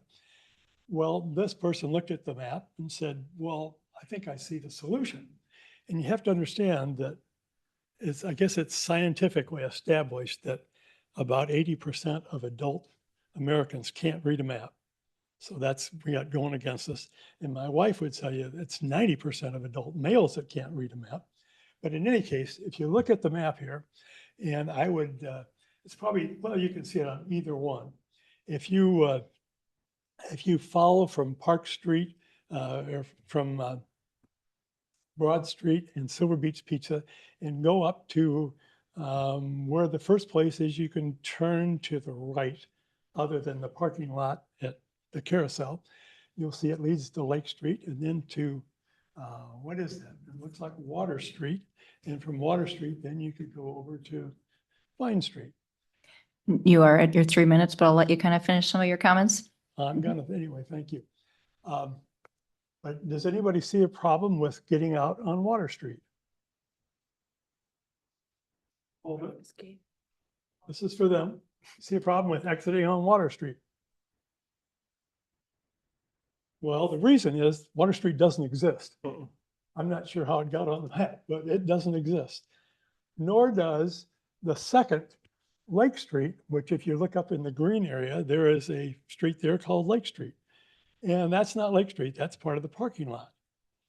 And there are a number of other things. One, it's not a big deal, but it shows the arrows around compass fountains there. I talked to the young woman who was painting the footprints on there, and they're not on that side of the fountain, they're on the other side of the fountain. And there's actually a number of things on this map which are just flat out wrong, and they are confusing to people. So it wasn't just one phone call that I got, but I had a number of people that contacted me. I don't understand this, I don't understand that, and there's no explanation of it. So we gave them the two options with your maps and an explanation of what the difference is, and what difference that makes. And it makes a big difference on what the return is. You know, when we're talking, you know, almost 95% of the people said, no, we don't want it like it was last year. That's a little bit more reflective, I think, than the 75% that you got. But that's one of the reasons that we did it, because I also knew that we would probably get a lot of response from that. Anyway, there's something that I want you to think about. In this, we allowed our people to make comments, just like you did. You made comments. And one of them was that this person, and I told them I would leave it anonymous, but I'm just going to read a paragraph out of it. She's talking about the, she or he, I'm not saying it's a she, but she might have been. Anyway, she's talking about the difficulty with the sidewalks that have been blocked off, and the fact that people have to walk in the street or do choose to walk in the street. And it happens all the time, by the way.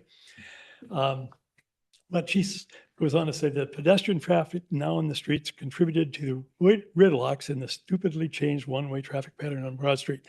Rage intensified while horns honked, people screamed and swore at each other. Cars swerved in anger, narrowly missing pedestrians. Was this the vision we had in mind? Now, I happen to know where this person lives, and it is very near the intersection of Park Street and Lions Park Drive, and can see that intersection. And I know they sit on their porch a lot and watch that. So they probably have a better feel for what's going on there than anybody else down there. And If you could please wrap your comments up, it's well beyond 3 minutes. if you hadn't passed this last year, I wouldn't have to talk about it. Last year, when you passed this, the staff said, no, this is going to be great. This is going to solve the problem. And it does solve the problem at Broad Street at the entrance to the park.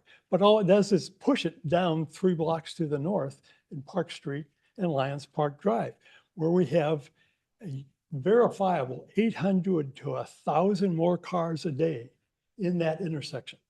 That's a lot of cars. Now, if you ask a traffic expert, they will say you don't want to do that in the middle of the neighborhood. But that's what you did. So we're delighted that you're considering changing it for this coming year. But you need to go further than that, because that's not going to solve all the problems. Thank you very much. Thank you. Do we have any other public comment? Okay, seeing none, I think we have a motion and a second. Abby, call the roll. Commissioner Sorolla, Yes. Commissioner Vetni, Yes. Mayor Thomas. Yes. Commissioner Fernandez. Yes. All right, now we have a public meeting. It's item number 18, 800 Whitwam Drive, Harbor Village PUD, major amendment, number 4. All right, so we're going to open the public hearing starting at 7:38 PM. Do we have staff introduction? Hi. Right here. That'd be me. He's up there. He's up there. So Harbor Shores Community Redevelopment LLC is submitting for a 4th major amendment to the 2016 approved plan unit development for the Harbor Village development. This is in regards to their buildable area C, which is kind of at the south end of the development. This is the site for units 117 through 121. The amendments are for the following. They're going to be reducing the number of total units on that site from 6 to 5. They'll also be modifying access from Waters Edge Lane and Mariners Cove. Further, they'll be reducing the originally approved 15-foot southwest side setback to 7 feet. And they would like to extend the length at which the previously approved 3-foot rear setback for Unit 121's attached garage to the south property line would run by 10.2 feet. So that would be extending the already approved 3-foot setback an additional about 10 feet. In the staff report, so as this project was originally approved in 2016 and reviewed through all the standards at that time, and this is in the grand scheme of the greater project, a relatively smaller amendment, I have highlighted a few of the more applicable review standards for site plan review and plan unit development review. Most of them are in regards to site ingress and egress as it relates to vehicular travel and pedestrian traffic and how it would interact with the open space that is on the site. The Planning Commission had submitted a recommendation of approval at their April 2nd meeting. This was with the condition that the concerns raised by the public safety team would be addressed prior. The concerns from the public safety team were in regard to their access. So essentially they wanted to ensure that they had 360-degree access with their fire hoses around the entirety of the building. They had concerns looking at the original plans as submitted. A meeting was held with myself, the applicant, as well as members of the public safety team in which these matters were discussed. And in that meeting, we were able to resolve the concerns, and updated plans with updated measurements were submitted to me, forwarded to public safety. And after review, Deputy Director Phelps had forwarded a letter, which has been supplied to the commissioners, ensuring that the site has satisfied their concerns in regards to their access. On the last page of the staff report, we have some suggested motions after your review of the standards. Those also appear in the peak item. And if you have any questions for me regarding the standards, I'd be happy to answer those at this time. Otherwise, I'll be turning it over to the applicant for their presentation. We can move right on to the presentation.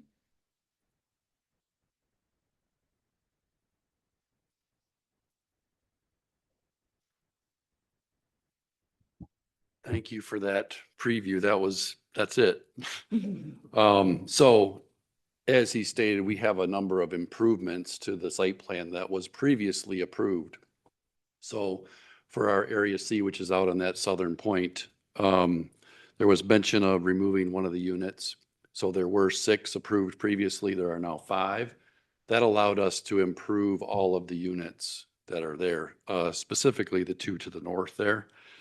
And then also to change the access from what was really a created alley to the street that already exists there. So that solves a number of issues. One would be that it really created 2 dead ends, which we didn't like. I think it improves accessibility to the units and also solves a couple of other issues that have been present on Water's Edge Lane, which is one, some drainage settles down at the end of the road, the water does, and secondly, people tend to park there and they're not supposed to, but they try to get as close as they can to the path or the water's edge.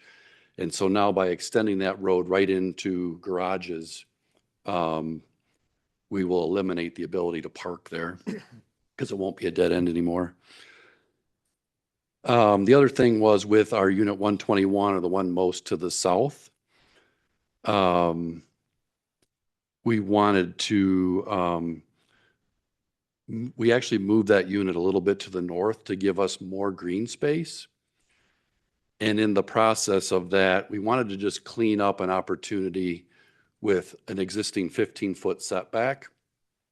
That 15-foot setback was originally in place because this Area C was considered to be, in the original PUD, potential for another hotel site. It is clearly not going to be that today. So we'd like to have it be a 7-foot setback like all the other setbacks within the community and the site. And really what that allows us to do is improve the decks in the open space and patio for that southernmost unit. This plan also allows us to improve the outdoor spaces, the balconies and porches. And that's what our buyers are really desiring, is to have that wonderful open space right on the water here. And so we wanted to enhance that from the prior plan. And then that extension of the 3-foot setback for another 10 feet allows us to improve the garage entry into that southernmost unit. So previously, we actually had a little bit of a conflict between the last 2 units. They came together in this L, And so the garages were going to, if you came out of your garage, there was potential for some conflict. That was actually raised during some of our meetings in the prior approval. We took that to heart and think that this plan much improves that situation, gives some separation, and also accessing off of the street gives each of the units a little more area to park in for visitors. There is a public parking space along Water's Edge Lane, but this will give you your unique on-site parking for your visitors, so they don't have to walk so far. Also, we've improved with this plan the grading that allows better access to the recreational path and gives us better green space. So we think all in all, this is an improvement from the prior plan. And then, again, it also meets all of the fire access issues or concerns that were raised there.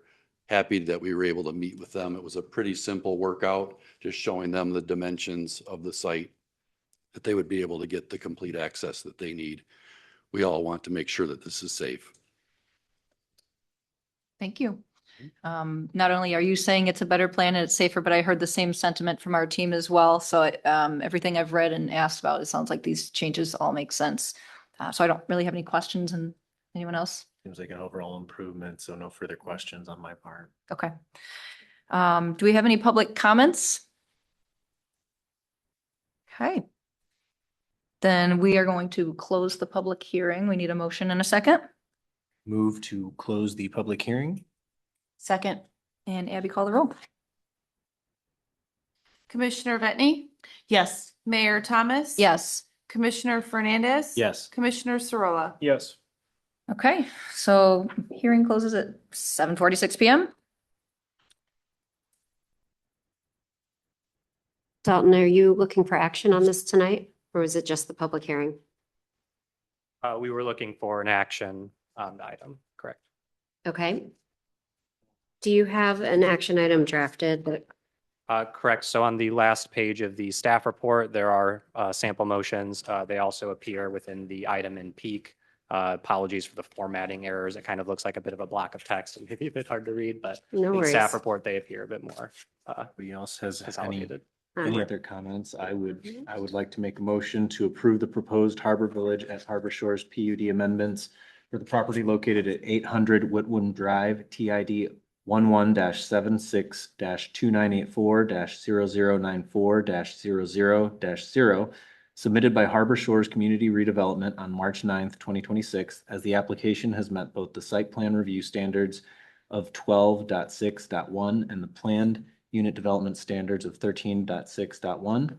The City Commission's decision is based on the findings and recommendations of the Planning Commission and City of St. Joseph staff report dated April 27th, 2026. Second. All right, Abby, call the roll. Commissioner Fernandez. Yes. Commissioner Sorolla. Yes. Commissioner Vetni. Yes. Mayor Thomas. Yes. All right, thank you. I'd just like to say thank you.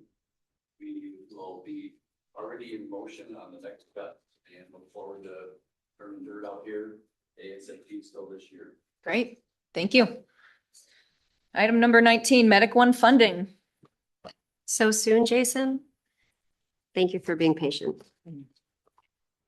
The Medic One Board, which is made up of township, villages, and cities that own Medic One, voted to change its funding model for Medic One to a 25,000 base for all members, 60% charge based on cost for service, 30% for population of the community, and 10% for the taxable value or real property. The fiscal year billing for Medic One is March 1, 26 through February 28, 27. Under this new funding model, the city will pay $146,735.27 annually, or $12,227.94 monthly. The new funding model began on June 1, 2026. So this would increase the city's contribution last month of fiscal year from $7,201.33 to the $12,227.94. Medic One The rate increases were for the operational cost of Medic One, new computer-aided dispatch, vehicle purchases, building improvements, dispatch upgrades, and subsidy equalization have been factors in raising these subsidies for the community members that own Medic One ambulance. I do have Director Wiley here present to explain the changes needed for Medic One. It will also be addressing items in the next coming months for Medic One meetings to try and save money to the member subsidies that are involved in this. Thank you. I think Steve covered it pretty well. As you guys know, as I've been here a couple of different times in recent years, there's just some changes we needed to make as far as the funding model and the operational model. And the changes we've made to the operation kind of preceded the funding. We were kind of held back, if you will, by articles of incorporation that only specified one way of funding. So it took some time through resolution and things to undo those articles, get us into more bylaws where as a board we could operate. And so costs to increase the operation took place before the funding increase. So this is kind of catch up and other things all at once. But St. Joe has been an owner, partner, if you will, with us for a very long time, since the very beginning. And so you guys are important to us, and I think our service is important to your community as well. You guys teeter right around about 1,000 911 requests for medical calls a year. On top of that, we do things like Krazel Art Fair, Rock the Boat, Blossom Time Parade. Steve's even got us on the hook for 6 a.m. polar plunge standby, which my crews are going to love, getting up that early, by the way. Lori Schmidt is a Rotary member, maybe.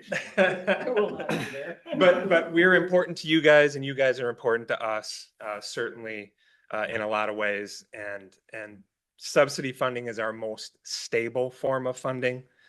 So it's very, very important that we update those and catch those up. Thank you. Any questions from the commission? I don't think so. I think I had questions earlier and Steve answered a lot of them. It's basically, we accept this or we don't have ambulance service in the city, correct? Maybe not as simple Okay, as that. not as severe. But there would be more difficult discussions that would have to be had. Right. Yeah. Okay. And that's very important to us. So. All right. What's the pleasure of the commission?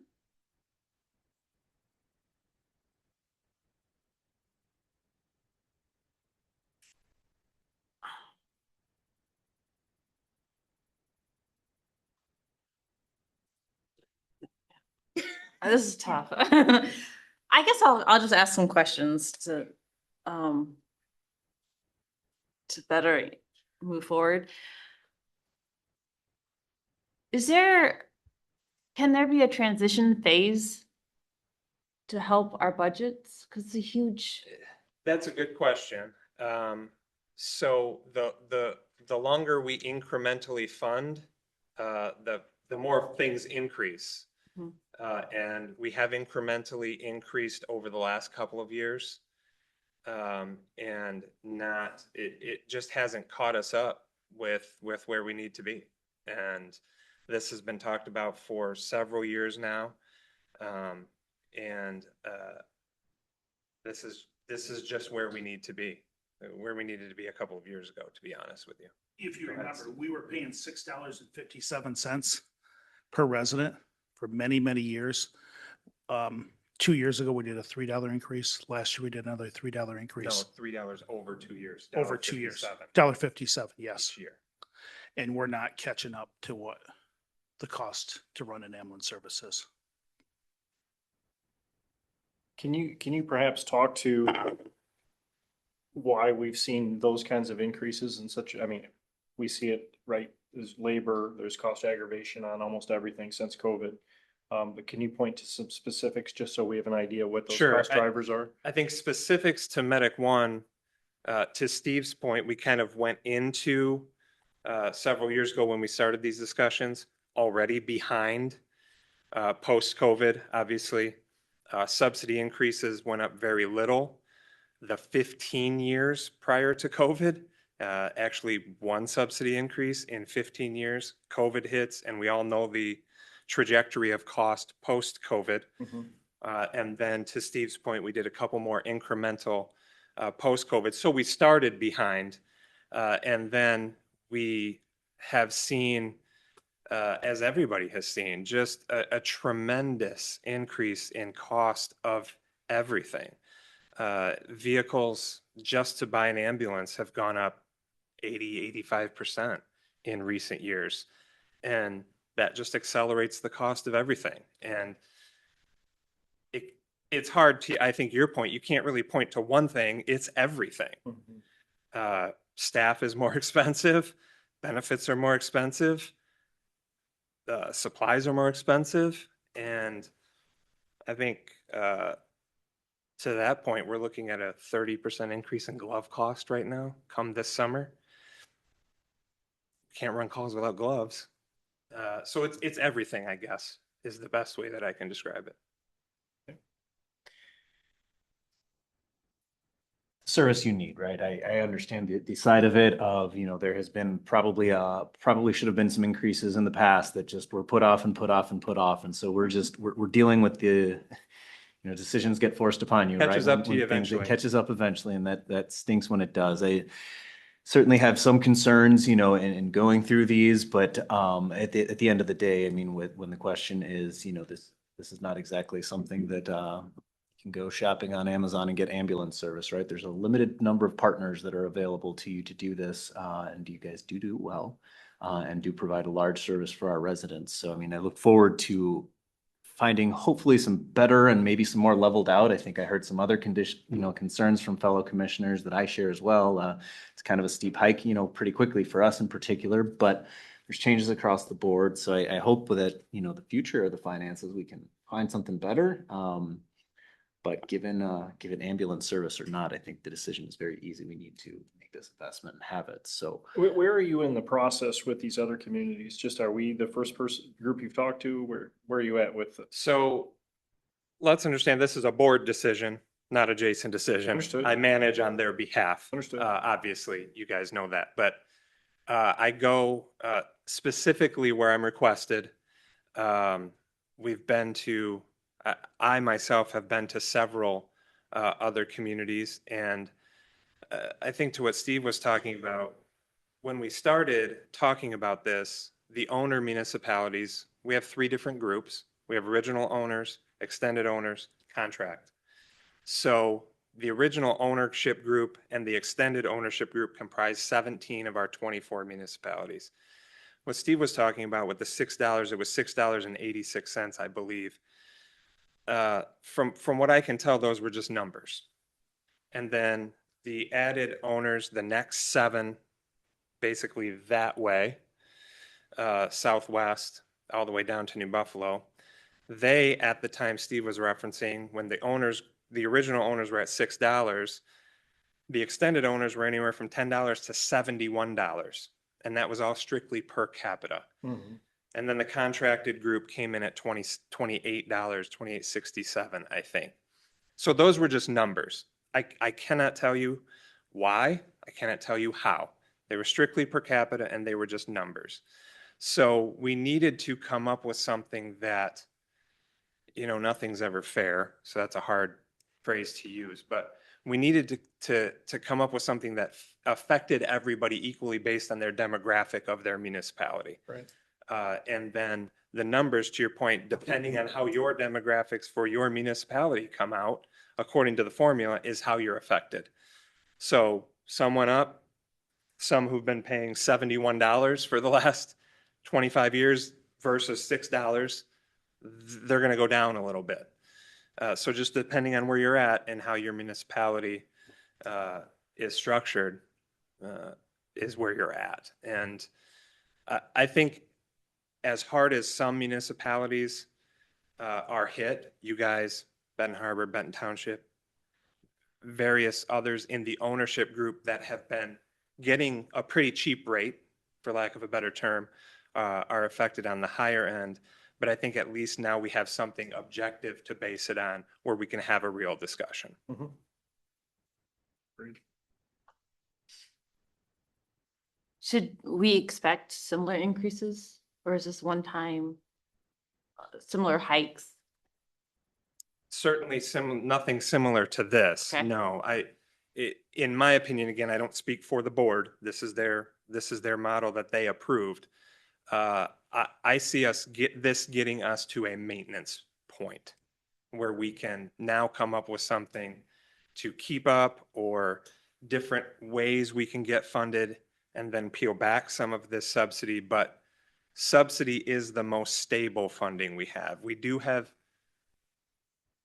income from billing, but depending on the patient and the insurance they carry or don't carry, we collect anywhere from 25 to 40 cents on the dollar typically when we bill. So this is our stable funding. This is the core of how we're funded. So this is a catch up.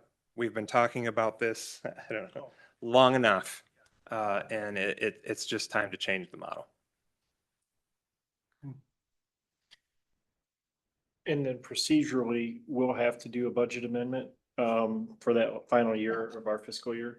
The final month, yes. So the fiscal year for Medic One starts June 1. March. March 1.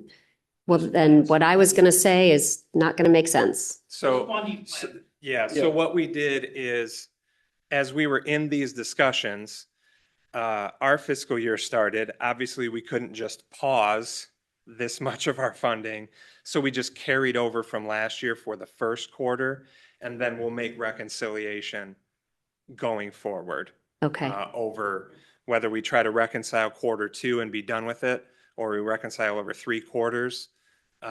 That's what we did for the first quarter. So this new funding model goes into effect June 1st. Got it. But And our so fiscal years, July 1. right? And so what Ben has put together is a budget modification for June 1st to get us just through the end of this fiscal year. And then the rest of the increase we will see in our budget that we'll be reviewing going forward for fiscal 27. That needs to be prepared and then we need to approve it later. Correct. First, we need to support that. Correct. Potentially tonight. Correct. Okay. All right. I would like to make a motion to direct staff to prepare a budget amendment in recognition of the new rates incoming from the Medic One service.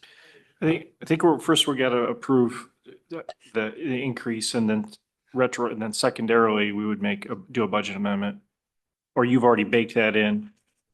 I know that I don't support the increase. I'm trying to rephrase it because I don't. Okay. As you are entitled to do. I don't love that it's going up, but I understand the need to invest. And so what I was trying to put together a motion to, express acceptance and direction to this is what will happen, but I don't want to make it sound like I like it and support it. So. Yeah. I don't like it, but I don't know that we have a choice. And at least this, to your point, at least there's a model here that makes sense. It's not a dart at a dartboard. I think we probably got preferential treatment because we were one of the founders. And we enjoyed a really discounted rate for a long time, and that's great. But now it's a matter of survival. And I think we have to pay our fair share. The model, as I looked, it does seem to be appropriate across populations and use. The model takes all those things into consideration. So it's at least appropriate. To your point, I don't like it, but it makes sense. So let's try this for a motion. I would move to adopt the changes to the Medic One, overall increase, and direct staff to make the budget amendments as appropriate. Okay, I'll support that. Okay. Public comments on the matter? All right, Abby, call the roll. Commissioner Bentley? Yes. Mayor Thomas? Yes. Commissioner Fernandez? Yes. Commissioner Sorolla? Yes. All right, thank you very much. Thank you, guys. All right, item 20, resolution Fund 590 Sewer and Fund 592 City Water Rates. Ben, you have a presentation? I have it.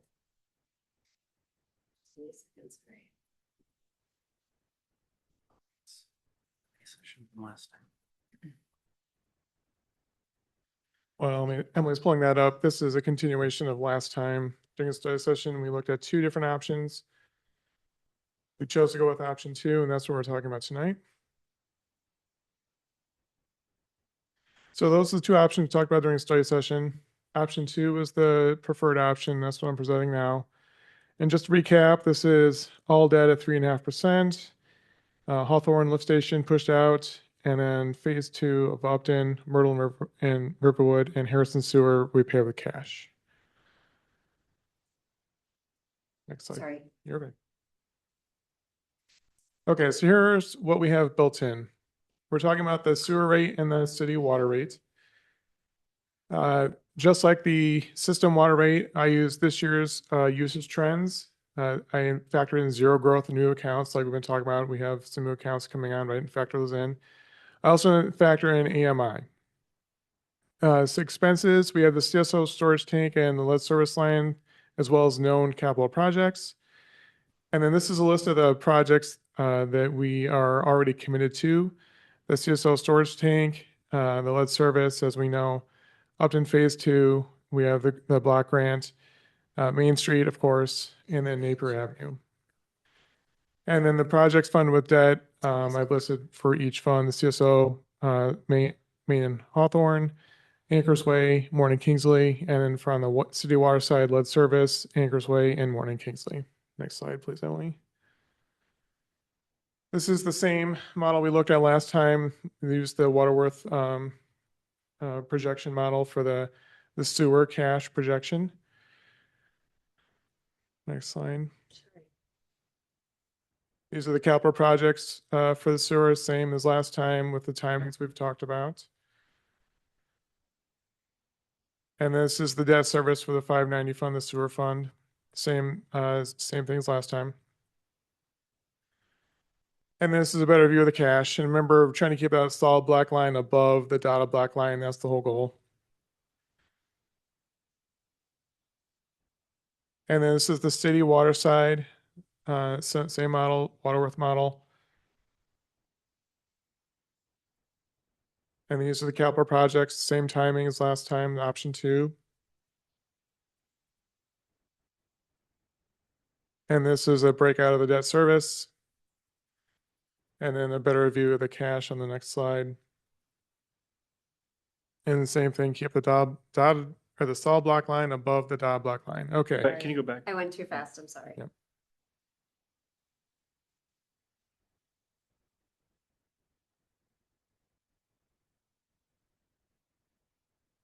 Okay. Okay, so now here is the impact. We're asking for a 20% increase on the sewer, 11% on the water. So using the American, the AWWA typical use, which is 90 gallons per day per person in a household of 3.2 and a 5/8 meter. The bill, the quarterly bill will increase with all 3 water rates. So the 591, which is the system, and then the sewer and the city water, which we're talking about tonight, by $57.57. And then I have listed the sewer rates and the water rates to the left. And then the last slide is just the history of the rates themselves.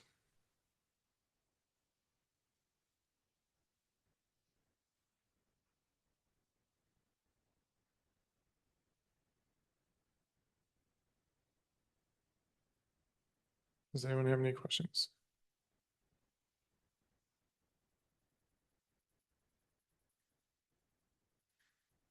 Well, we knew that $20 million enhancement to the water plant and $20 million CSO eventually was gonna show up somewhere. Yeah, and what we're talking about now is the CSO storage phase 2 and the lead service line replacement. Right. And the difference that we talked about last time, we are not anticipating help through the state revolving fund. We're going to try and use the county to borrow funds for, which is a lower rate than what we could get by ourselves. So we're taking a realistic approach, live in the real world, and this is where we believe we need to be. If we were delightfully surprised, we would make adjustments. Of course, yep. course. And we've applied. We don't think we're going to get approved, but we have applied just in case. We applied fiscal year DWS or not, and CWS or funding. CWS is for the CSO, DWS are for the flood service line replacements. But we will apply also in fiscal year 25, fiscal year 26. For DWS are in that. So the new scoring formula just puts us at weeks. And you control these two rates. So if we do get unexpected funding, we can adjust these as you see fit. Right. And when we first conceptualized the CSO, we were pretty sure at that point we were going to get maybe around 50%. We have done very well with the SRO program through the years. Back when the economy came to the 2009 timeframe, we had at least $4 million towards a water treatment plant that was through the DWSRO program. And we have, up until the scoring changed, qualified for the low interest loan funding every time. We scored well enough because of the regulatory nature of the CSO storage. And we've gotten varying increments of grant funding, not as much as over communities, but yeah, we expected things got flipped around. Yeah. And if we reviewed our debt last time, it's all SRF funding, except for now. Okay, no other questions? No questions from me. I would move to approve the fiscal year 27 Fund 590 Sewer and Fund 592 City Water Rates Resolution as presented, adopting the fiscal year 27 Fund 590 Sewer and Fund 592 City Water Rates effective July 1st, 2026. Second. Any public comment? Please come on up. I'm sorry, your name again was? Beck. Beth, sorry. So on this slide, for fiscal year 27, the changes, it's estimated 57, that's a month. Or the quarter. Quarter at the typical use. So if that equals 90 gallons per day per person, household of 3.2, and for the quarter. And then I read that for the fiscal year 27, that the 10% increase on the water is only going to be for City of St. Joe residents. It's not going to be for all the other 5 municipalities that the city provides water for. Yep, so we just approved the system rate last meeting, that's a 5% increase, that's the top rate in that box there. The other 2 rates are city owned. The sewer and the city water are just for the city. For 27 also. Oh, yes, so there's 3 components to your bill. There's a system rate, which goes to all 4 entities, us and the 3 townships, and then those 2 city water rates are just for the city only, City of St. Joe. So for next year, why is it only for the city residents? I mean, I can understand the sewer, but I don't understand why the other municipalities aren't paying an increase. They don't have the number of lead services that we do. So that's what's really jacking our rates right now for the city, is that we have a lot of lead service line replacements that have been mandated by the state and actually federal government. But they're not doing a great job of them. That's got those money. But the sewer and the water rates are separated out. It's like 20% for sewer and 10% for water. Yep, 20 and 11, yep. So the 10% for the water, why is it only city residents paying that? And it's only only the city water lines. So that money only goes towards the City of St. Joseph. Okay, so for 27 at 10%, it's only city residents getting that water. So, yeah, so there's 3 components to your bill. There's the system, which goes to all 4. Can I help a minute? Yeah. Okay, the system cost, think of the drinking water treatment. Okay, so our drinking water treatment plan supplies the City of St. Joe and the authority customers, Lincoln Charter Township, Township, St. Joseph. That's the 591 fund, that's the system fund for water. That's the 5% rate. Then we have the city, it's basically the distribution system. Okay, so we have to pump it out and get it to our customers. And so that's the 11% rate, isn't it? 11%, yep. 11% rate for city customers only. The other townships, they actually put surcharges on their bills as well for their distributions. All four of us have different. So they own their own distribution system. So they are in some respects helping with the cost. And they help with the cost of we share the cost of the water treatment. Yeah. And we share system assets, water tower, maintenance, and that kind of thing. But when it comes to the distribution systems, we all take care of that ourselves on the water side. Would it be, Our rates are going up more so probably than the townships because of lead services. Does that make more sense? Yeah, I guess. Yeah, I think if you said, Tim, we all take care of our own. We all take care of our own. Our own. All four of us have our own flavor on our specifics, water and sewer. Yeah, I can see the sewer being, city special because cities sewer lines. Yep. But the city, my gosh, we supply and maintain water for a lot of municipalities besides the city of St. Joe. And So that's paid for with that top right there, this, the water system, right? That's what pays for it. yep, everybody's contributing. yeah, Yep. okay, so it's going up 11% though, but only for city residents. That's what it is. Would it be helpful for you to have maybe an individual meeting to talk about some of the confusion about some of this stuff outside of a city commission meeting, just to kind of get a better grasp of what's happening? Yeah, because I don't really follow all this. Okay. Maybe we could have staff call. Yeah, maybe you could exchange information with Ben and we could reach out separately for a more in-depth conversation. Okay. Thanks. Any other public comment? All right, Abby, call the roll. Mayor Thomas. Yes. Commissioner Fernandez. Yes. Commissioner Sorolla. Yes. Commissioner Bentley. Yes. All right, thank you, Ben. All right, that is it for our actionable items. We are now on to reports. We've got Cornerstone Alliance here with us, giving us an economic development strategy presentation report.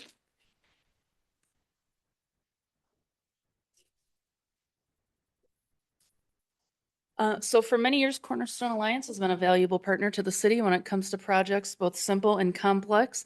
And this last year was definitely no exception. With us tonight is President and CEO Marla Schneider and Senior Vice President Andrew Hahn. They will give us a report on activities Cornerstone has partnered with the city on in the last year and what is on the horizon. Fabulous. Kelly. We want to start with a third version of traffic below the block. No, I'm kidding. Sorry. Is there a third survey? It is an honor to be here. I say that sincerely and appreciate all the great dialogue that's happened tonight.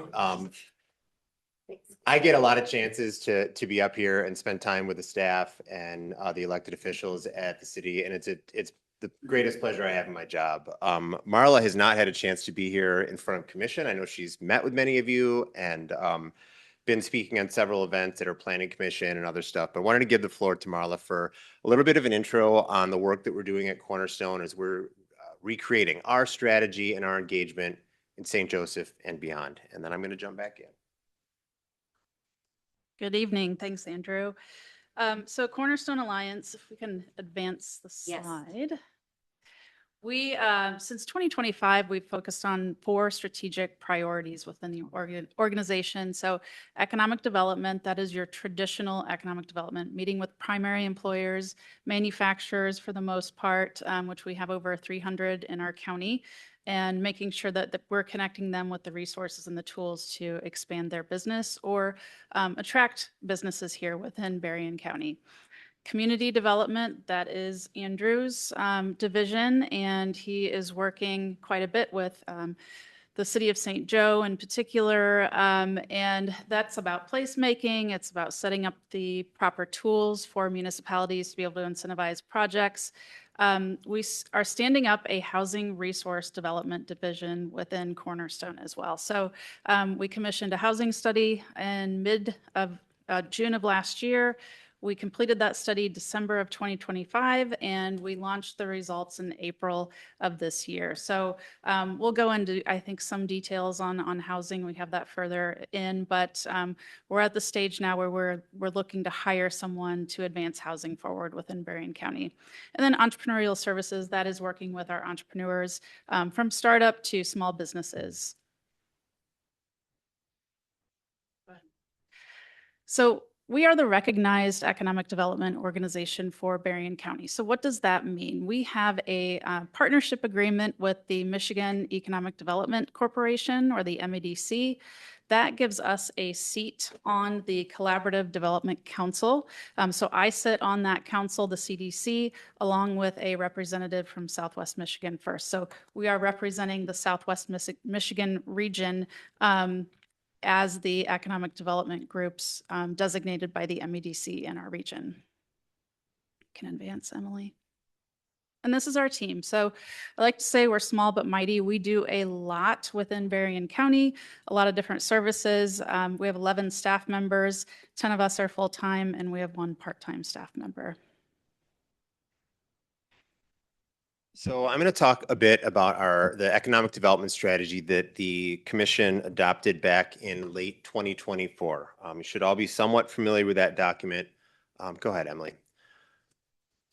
So I don't know if the audience is going to be able to read all these. I'm going to try and just hit on each of these and talk a little bit more in depth as we move forward. So there's at least 8 major things that have been accomplished in the last year, and some of these are big deals that are going to have some generational impact for the community. So housing was a big thing, right? We talked last year about the need for 900 new units within the community that could be absorbed in the next 5 years.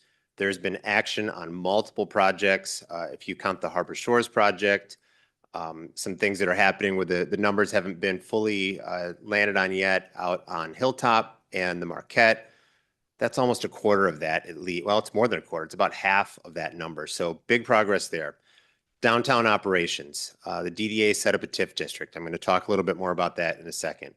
Development tool. So the Brownfield Authority, really reactivating that, being serious about how to use it, to leverage, have a local revolving fund. Your development guide too, and I'll hit on that in a second. A big one, of course, is achieving the Redevelopment Ready Communities certification. We've also worked extensively to work with the team and highlight those development sites.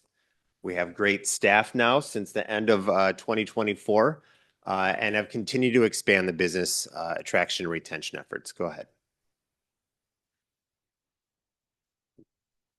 So I put this slide together, and that is a screenshot of the news story of when the city received RRC certification. It is big news, truly. First community in the county to receive it. That means that the team went through an exhaustive process over multiple team members, several years to get through this, and really at least 2 years of intentionality. It took, I think, maybe 7 years actually from start to finish. So this is a big deal. This unlocks access to technical assistance funds, and you guys are already on the radar for the development community in the county. So in the region, I should say. So just want to give kudos again on that one. And it's one that you should continue to celebrate. I may lean on Marla a little bit here, but one of the big things that we did last year was work on our developer day and highlighting one of the key sites here in downtown. And City Manager Hackworth would not let me put her or Kelly in the picture, but everyone in that picture is looking at this. It was a really bad picture. Everyone in that picture is hearing a dynamic presentation from these two. So Marla, will you talk a little bit about what our developer day is? Yeah, so Developer Day, we have Andrew's much taller than I am. We chartered a bus and we invited construction companies, developers, bankers, everyone who would be part of that deal-making process to make a development happen. And so we filled the bus. We had seven different sites that we visited throughout the county, over 55 people on the bus, and it resulted in 4 leads for us throughout the county. So it was a really successful day. The City of St. Joe showcased really well. Emily and Kelly did a great job speaking to all of the developers. So a very impressive event. We had a lot of great feedback from everybody on the bus. So we will be doing this year over year. And this is something, I came from Muskegon before I moved down here.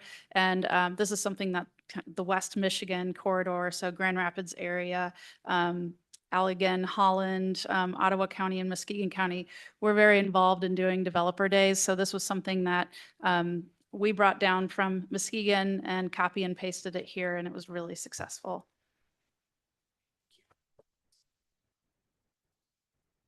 So I talked a little bit about the Brownfield Authority.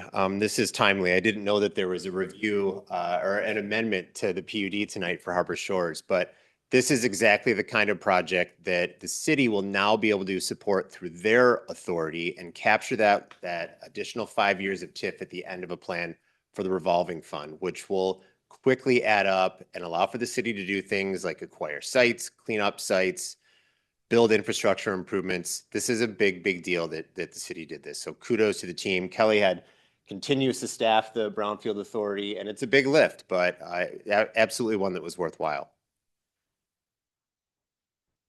Likewise with the DDA plan. So this is a tool that is the most powerful tool for building your place.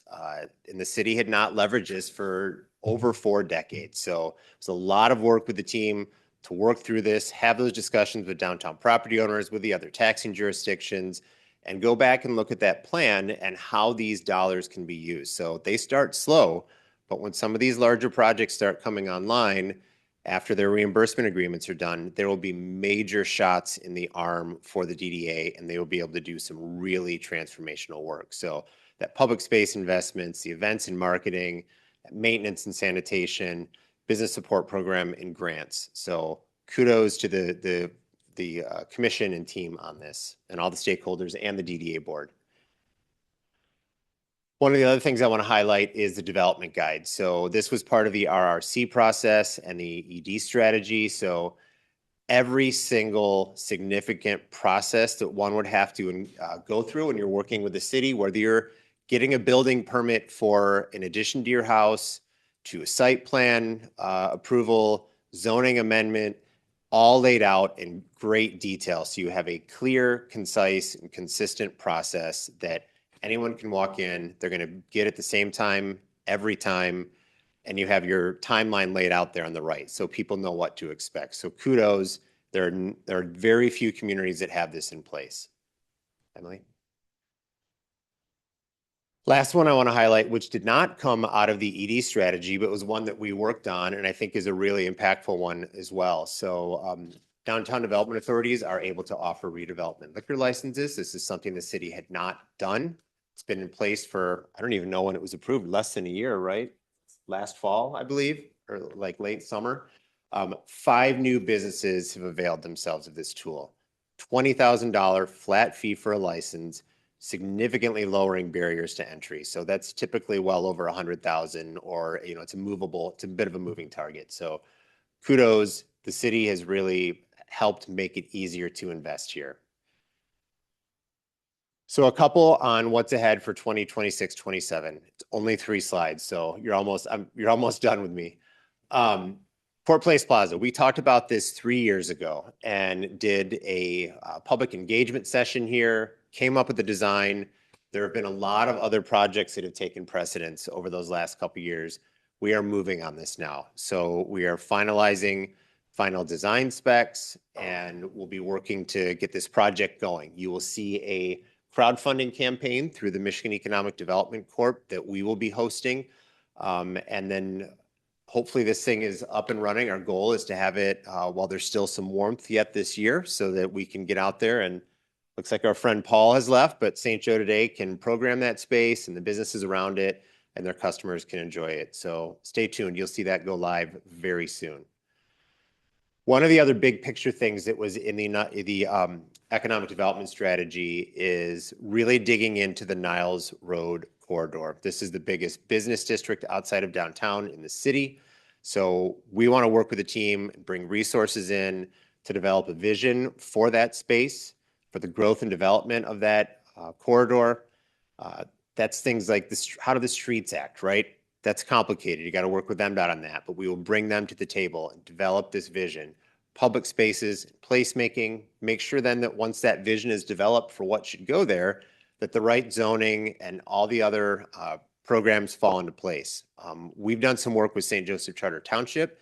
They have some interest in looking at that corridor as well. And there's some interesting tools that can be done in a multi-jurisdictional way, like corridor improvement authorities. So stay tuned. We're eager to work with the team and roll up our sleeves and follow your lead and bring some ideas to the table.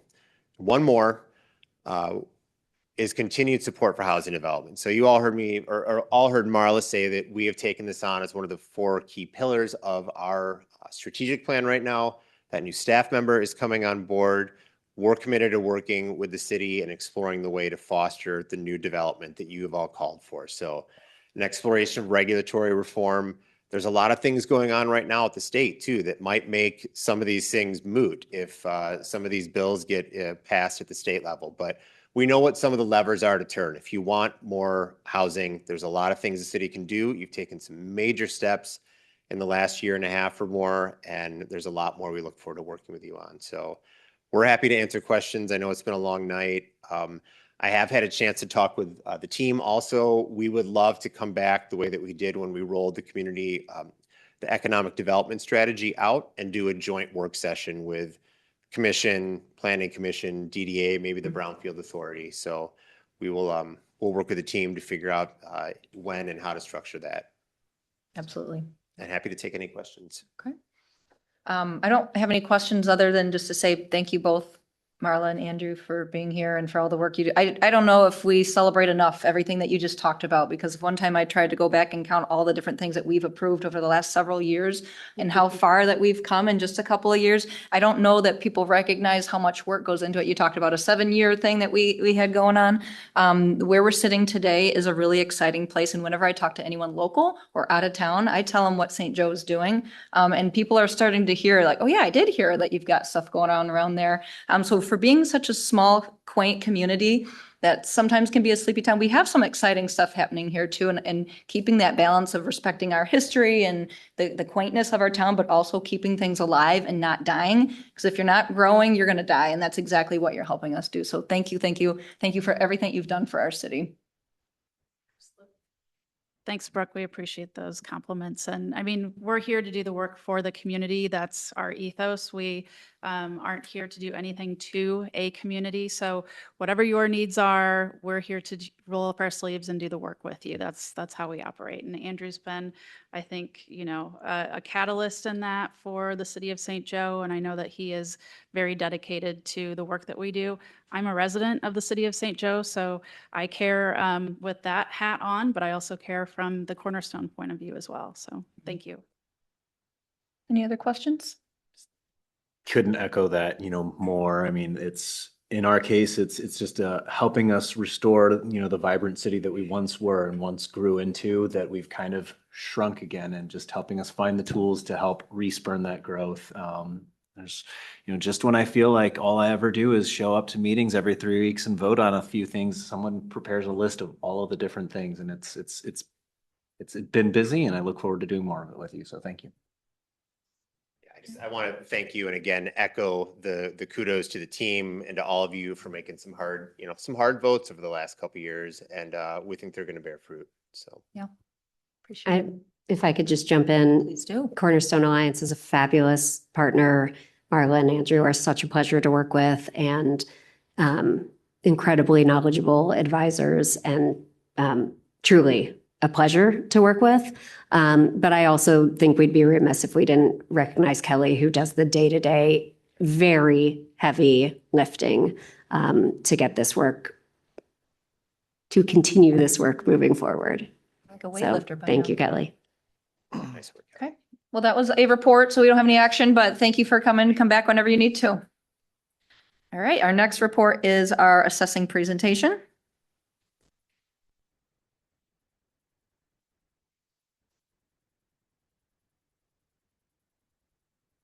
Good evening, everyone.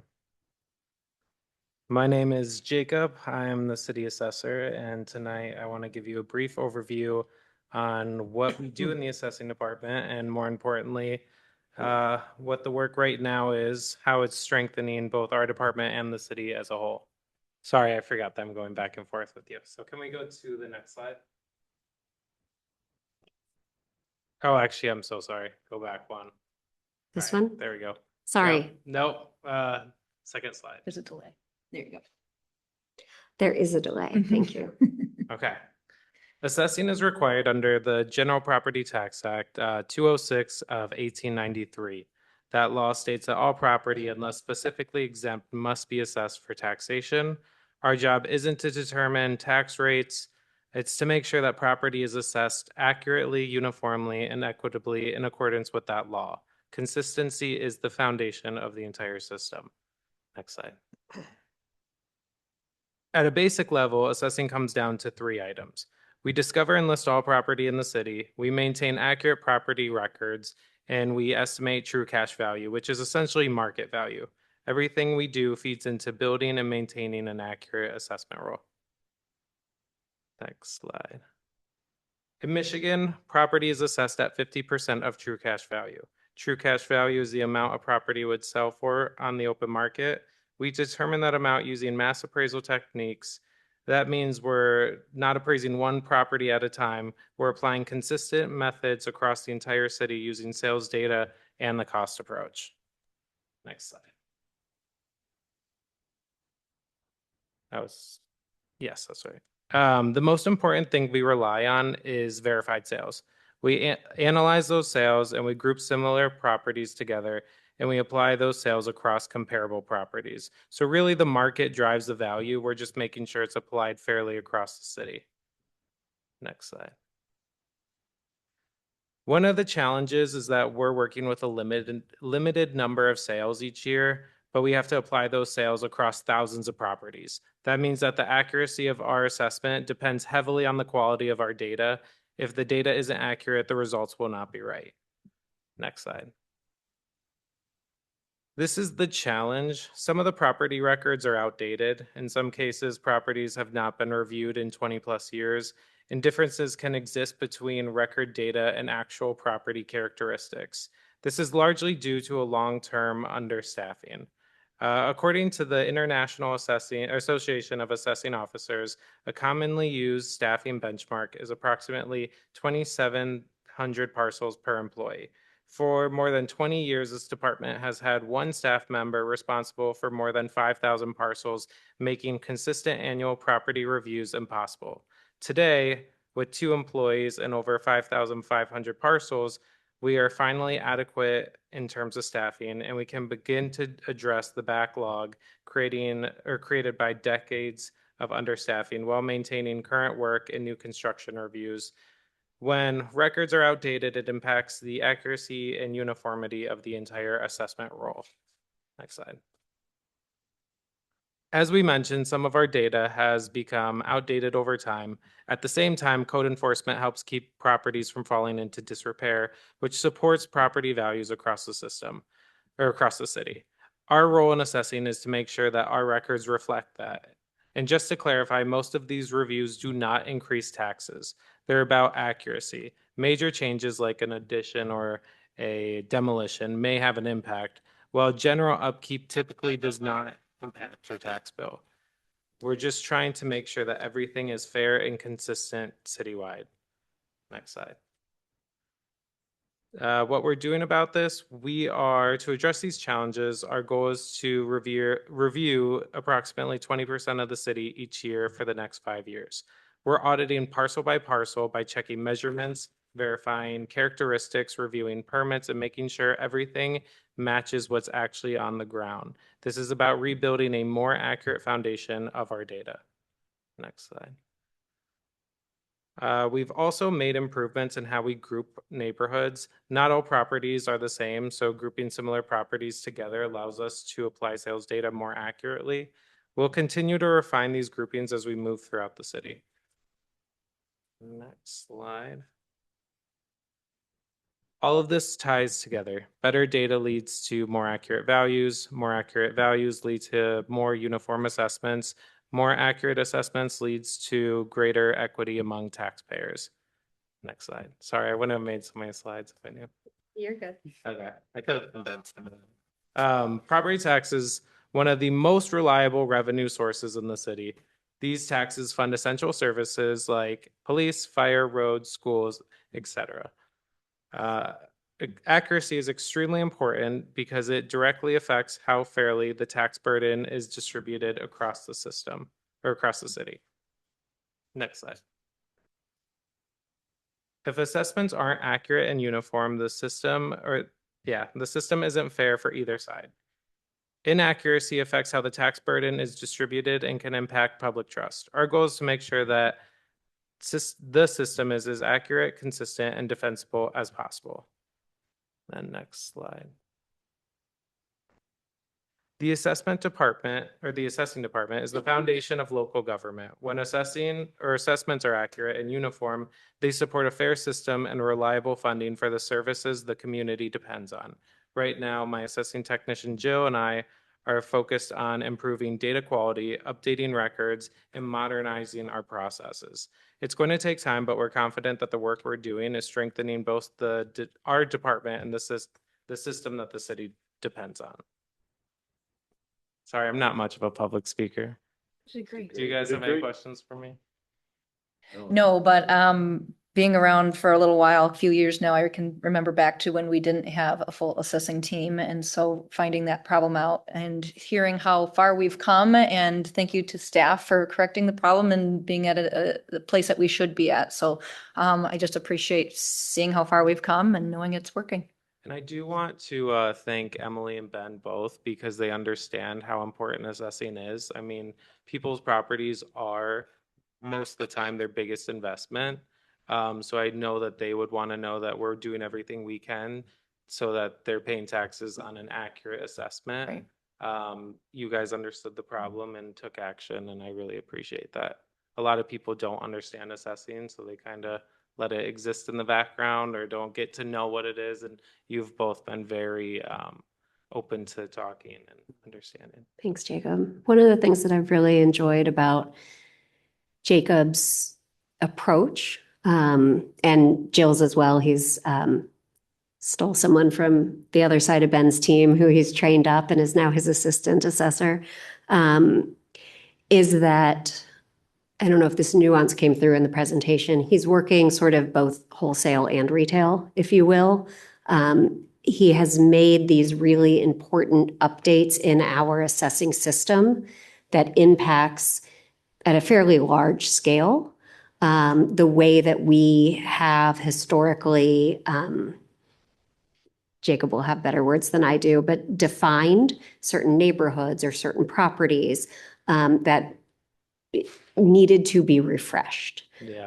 And then in addition to that sort of wholesale updating, there's of course the property by property sort of more retail updating. And I think that two-pronged approach has been really impressive in making a very big impact very quickly in refreshing what we have. Yeah, and it will take time, but it's going to, I mean, it's just about having equitable assessments and uniform, consistent approaches. So I think everyone in the city, if they ever have any questions, can reach out to me. It's all transparent. I put everything on the website on how we come up to our values.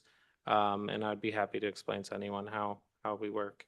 So. Quick question. I know you're doing 20% a year, so we'll be done with this in 5 years. How did you determine where you're starting? And is it based in an area and then you move on to a different area? Is it based on a value? So we organize it through parcel numbers. At first, I was going to just start at the very beginning, but I'm training my assessing technician, Jill. So I tried to find a more simple neighborhoods where there wasn't so many dimensions. I didn't want to start at like Upton Drive and have her all start sketching, and these, houses are so elaborate. So I tried to stick with things that are more just rectangular, not many additions, just to build up her knowledge. So that's really, it wasn't based on location as much as it was based on trying to make Jill have a smooth transition into this department. I didn't want to overwhelm her. You said something earlier that I couldn't agree with more. I mean, people's homes is one of the biggest investments that they'll ever make. It impacts a number of things, and the work that you do and the level of dedication that I can, see based on your presentation.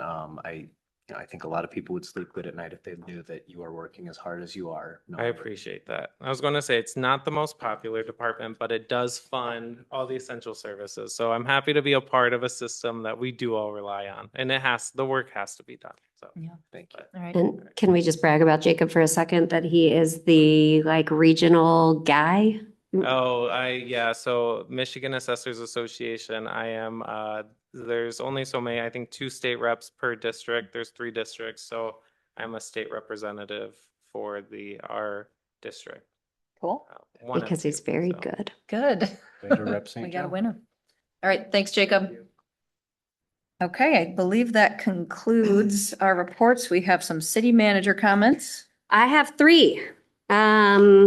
I wanted to start by congratulating our city clerk, who will henceforth go by Mrs. Abby Bennett on her wedding on Friday.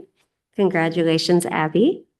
I wanted to share that I think we have the very best public safety department. And I don't think that that is a coincidence because we also have the very best public safety director. And I am not saying that because his birthday is tomorrow. I found that out later. But truly, I think that he likes to stay in the shadows and he deserves more recognition than he probably gets. And I'm just very appreciative.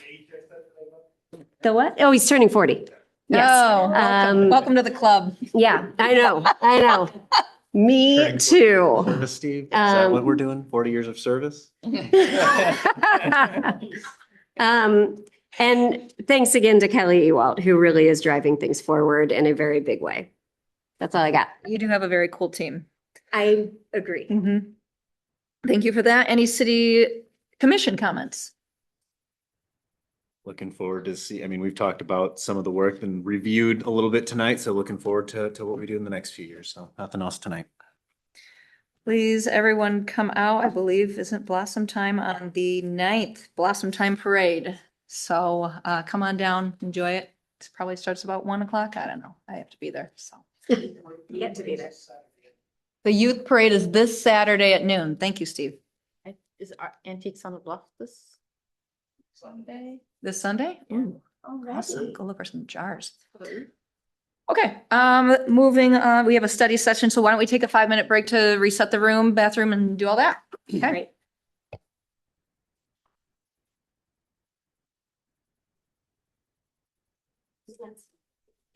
You might make it.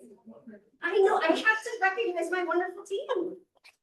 And I'm gonna win this bet. Why didn't you give credit to more staff to win? I will. Move these tables. I can filibuster with you. Yes. I did not. Like 5 minutes ago. Yeah. Oh, yeah, it was, and the volleyball,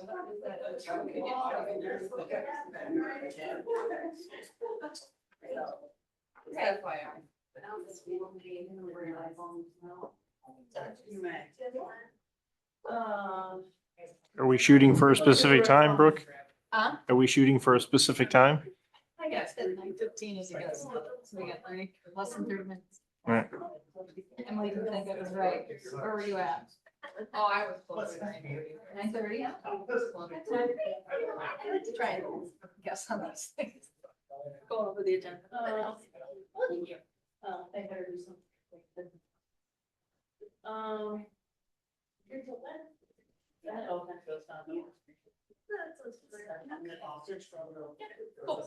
We shall, thank you, I saw that. It was like, so some guys running, couple got up there, and I was like, I know.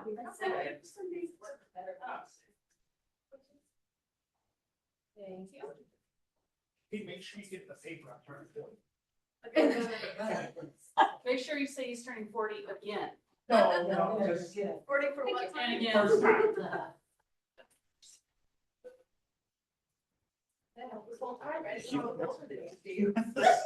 I didn't know that either. Yeah. Same. 40? I don't know. I think we're both 85, right? Yeah. Wait, did you already? Yeah. Yeah. I'm teacher in high school for several years in a row. We celebrated her 21st birthday 4 times. Okay. So did I have a lot more? What why is it? I just remember when you first applied, I was like, oh, she's young. Oh, that's something. I do. I think it's. Young kids, sergeant. Oh, yeah. Yeah.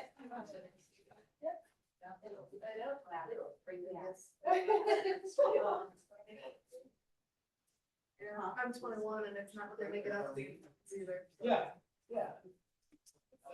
You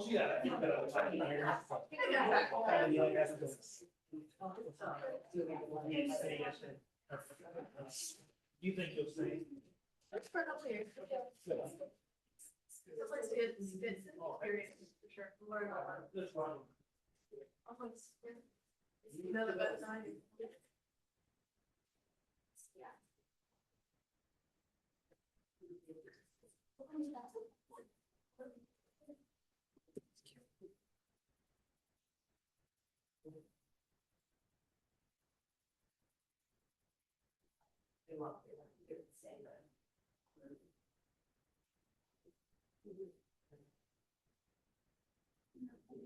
I'm gonna go on a honeymoon. No, Okay, I think we're gonna go out to eat next weekend though. that's fair. Or Friday, say, Okay. yeah. Juice. Shoot. Good. That's what we landed on. We know this is too. Yeah, but that's fine. Thanks. I tried Ron too, it didn't work. Hey. I stopped. Yeah.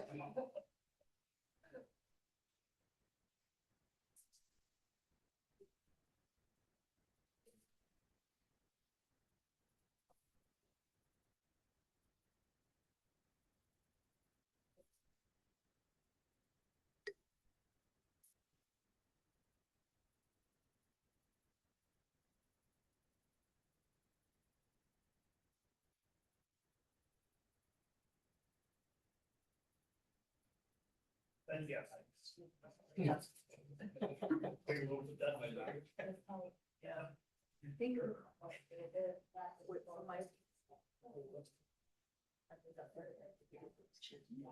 When do you leave on vacation, Lori? Wednesday. This Wednesday? Wow. Yeah. Thought it was tomorrow, but I found out last night it wasn't. Aw. I can't take any, I won't be here tomorrow. Be in Lansing. I'll be there. For your birthday? Celebrating your birthday in No, Lansing? I've got an officer that needs to go in front of them close. Oh. So Oh. I'm taking them there and we'll present our case. Oh, It's a okay. 3-hour process. Wow. Good luck to you. Thank you. That'll be a big roll spin. Is this, I don't know where Emily's at, is it something we can start without her? Or Yeah, yeah, why don't we? sure. I feel like it's kind of your show anyways, Yeah. so. Okay. So in your packet, there are 3 different documents. There is the draft budget, which is the book, we have to pretty cover. There is an updated capital project list, like this. And then there is in the back, a detailed list of changes. These changes are not per line item, they're more of material values for the different fund departments. So they won't add up to the exact changes you'll see here, but they'll get you most of the way there. I couldn't go through each line item. In the packet, at this page has the basic information I used to make the budget. We'll go through it real quick. There are 22 funds, 291 revenue lines, 1,382 expense lines. Other than human contracts, non-union personnel increased 2.7% for their pay. Pension rates are as approved by the pension board on February 9th. And the one I want to point out is the fire, which is a dollar value and not a percentage. And that's because the plan is closed. So what you see where it says fire, $227,973, that's what it costs when you close the plant. And we have to contribute a flat dollar amount. It goes down each year, but it's still $227,000 for a farm with nobody. And then I have the health insurance rates, and I'm projecting 4% increase, and that is 4% because typically I do 8%, but because we changed our health insurance to a calendar year basis, it's half of our fiscal year is slated for, because we already know the first half. And then, as always, taxes are preliminary because the ordinance requires you see this budget here in April. But MCL requires Warren, Equalization Director, to do his job in May. So I won't know the exact dollars until the 11th when we have our public hearing. Okay, So then the biggest thing I want to talk about tonight that everyone understands, is I want everyone to see where each fund will, be, the ending fund balance. If we move to the budget book, Then am I supposed to be projected? you can. Hey, real quick, Ben, back up to the closed plan, 227,974. What will happen next year? It'll be down. So this How year much? this year was 249-ish, so it'll be down less than 227. I don't know exactly until we do when the pension does the actual valuation. That's when we calculate that value. So I want to know exact dollar. It'll be above 200 grand. And how far out do you project we'll have to keep contributing? I don't know exactly, sorry. I don't know exactly how long that'll go. We'll know more when the next valuation comes out. I think we do 15 years, but don't quote me on that. So it'll be a ways before that's gone. Continues until the last member dies. Right. A dollar value amount will have to be contributed until the pension is fully gone from the employer. But the high dollar values like this, $227,000 will not be around forever. And is this because the plan is underfunded? No, it's because it's closed. Remember, the fire department is no longer, so that fire component of the pension is closed. Right. I've got that. Yeah. But why is the city still contributing if it's closed? Because you have to contribute. The pension is forever, right? So up until the last pension or receiving the benefit goes away, we have to contribute and the employer has to contribute money. But we're the only ones contributing. That's right. My point is the employees are no longer contributing. So Right. that's why. Yep. So in essence, it's underfunded. So according to the value, I don't have the valuation with me. So I don't know what percentage funded it is. So we're 95% overall, right?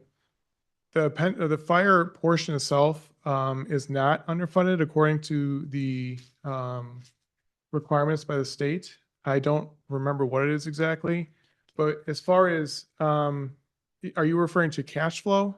Yes. So yes, so cash flow, we have to contribute, and it's not $227,000 spent for the fire benefit next year. We're contributing money for next year and years forward. So as from that standpoint, it's I guess I don't know how to explain it. It's not underfunded according to the evaluation. Does that make sense?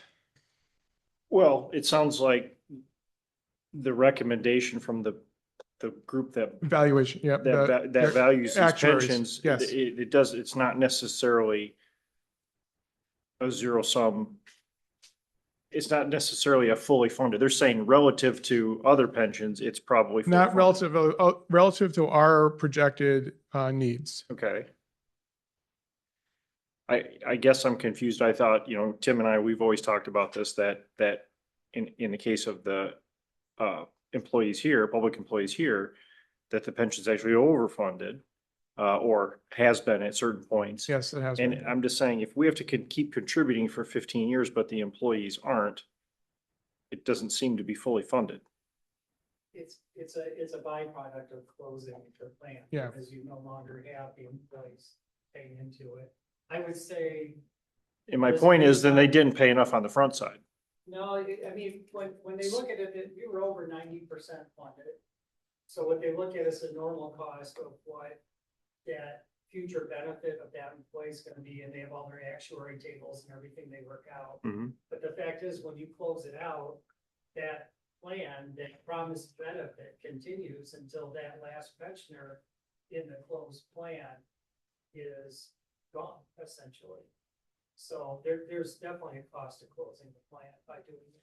Yeah, the amount we're contributing is in comparison to current employees in the plan is considerably more because the plans are still open. When you close a plan, that's when you see the big spike. I'm trying to pull it up right now if I can find it real They're quick. constantly adjusting it, trying to be 100% funded. They first never make it exactly in that right ratio. But the whole idea is that you wanna smooth all the benefits.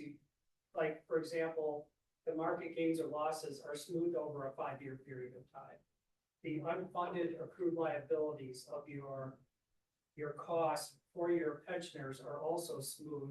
They're amortized over, typically what they did is like a 20-year period, then they moved it to 19, 18, 17. They're actually doing layered amortization now, where for this year's period of time, they'll do it 20 years.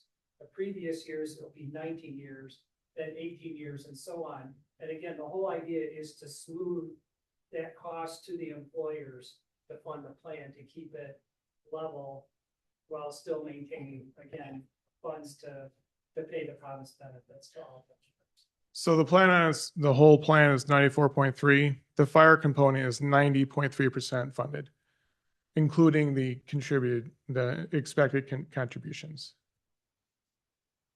And there's how many people in the pension, in the fire pension? Hold on, I might be able to tell you that. That was less, but Let's find it real quick.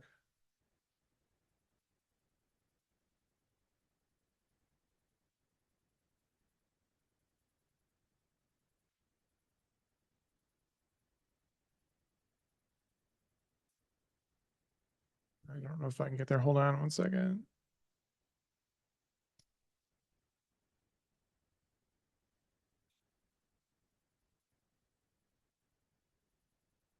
Okay, active members included evaluation. Oh, it doesn't give me a total. We can follow up tomorrow. Yeah, we might have to follow up with Okay. that. This shouldn't happen again because it's not often that you close out a plan like this. This is a fire because they were fired. Now we've Yeah. gone to public safety. And so this is a one-off kind of a phenomenon. No, but it illustrates that it's kind of a Ponzi scheme. So it's not fully funded on the day. There's a trailing liability to the city. And there's a gigantic trailing liability to the city on the other side of it. Once it's I have a closed. lot of concerns about that. Right, when someone retires, we don't necessarily have the 100% fully funded for the rest of their lives, partly because we don't know how long that will be, and partially because it, when they retire, they actually take a reserve and they say, okay, you're this age. And if you choose a spousal benefit, the actuaries are gonna look at what your life expectation is. If you give a benefit to your spouse, they downgrade it essentially because they take, work in the tables so that it would be the same benefit as if it were just you. And then that is transferred from reserves into like another pot of money that's tracked. Like I don't really see it as a Ponzi scheme. What they're trying to do again is just keep that balance so that the employer's paying a reasonable or a level amount over time based on those projections. And there's a lot of, obviously, there's a whole lot of math that's going on. You have your assumed rate of actuarial return that they expect you to get. So our target is 6.75%. It was 6%, but the market was doing so well 20 years ago, just by bond rates alone, that they increased it to 7%. Of course, things aren't going as well. We're trying to ratchet it down, which also allows you to kind of reduce some of your risk in your portfolio. But one of the biggest advantages of a pension plan is that you have a population of people of different ages. And the 60-40 split between like bonds and stocks, you're able to maintain that because you're doing it over a population. We're also able to attract much more competent, I guess, investment advice at a much lower fee than an individual is just like putting in their 401k or their IRA or whatever. Yeah, I guess my contention is if the pot of money was fully funded at the time the program was terminated, then the rate of increase through yield going forward should cover the payout. If it wasn't, then it wasn't fully funded. Yeah. Right. You're right. The problem, and so the way we fund this is if we were to contribute that much money right now, right, it may not be used in the future. So what the actuaries do is they try and smooth that over time. That's the reason. Does that make sense? Right. Yeah, okay. I'll ask the actuaries at the next conference to explain it better. No, I get the explanation. I just,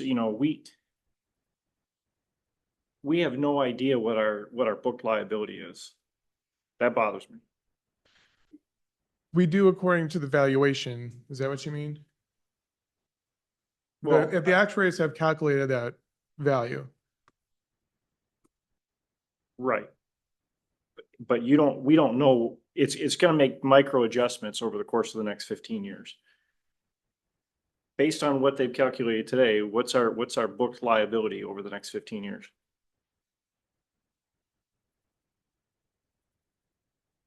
Let me see if I can find that.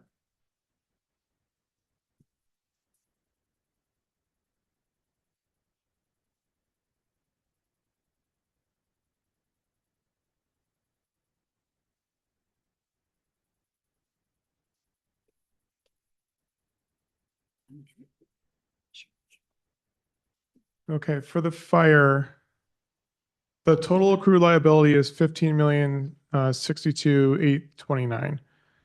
So that's the calculation as of right now. Do you want me to email this to you guys? This is the valuation report. That'd be great. What was Please. the number again? 15?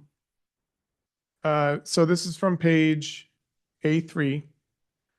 This is the fire, the total accrued liability, 15,062,829. It's also from the pension board minutes if you want to grab it from there too. I can email it, the valuation report. Okay. Okay, Thank you. Yeah, please email. okay. Okay. Okay, so let's look at the budget. Start on page 295 of the packet, which is the first page of the budget schedules.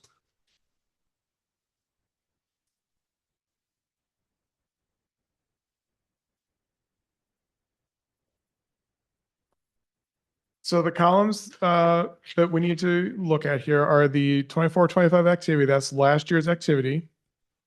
The next column is the current amended budget. Then we have the current activity, the current year.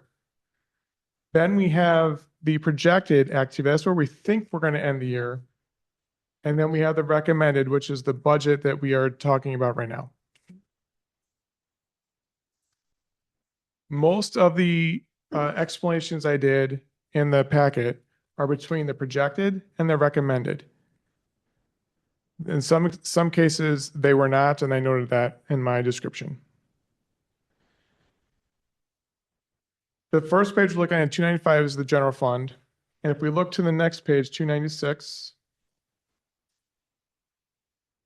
we'll see the beginning fund balance, the end fund balance, and all the way to the right, under the recommended column, the beginning fund balance for the start next year is 3664.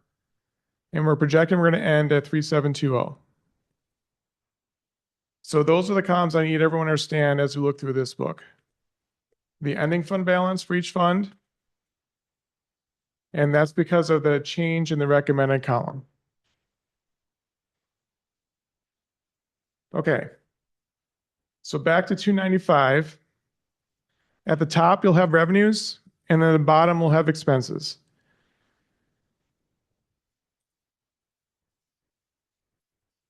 Sorry, which page? 295, just the general fund, the first page of the general fund.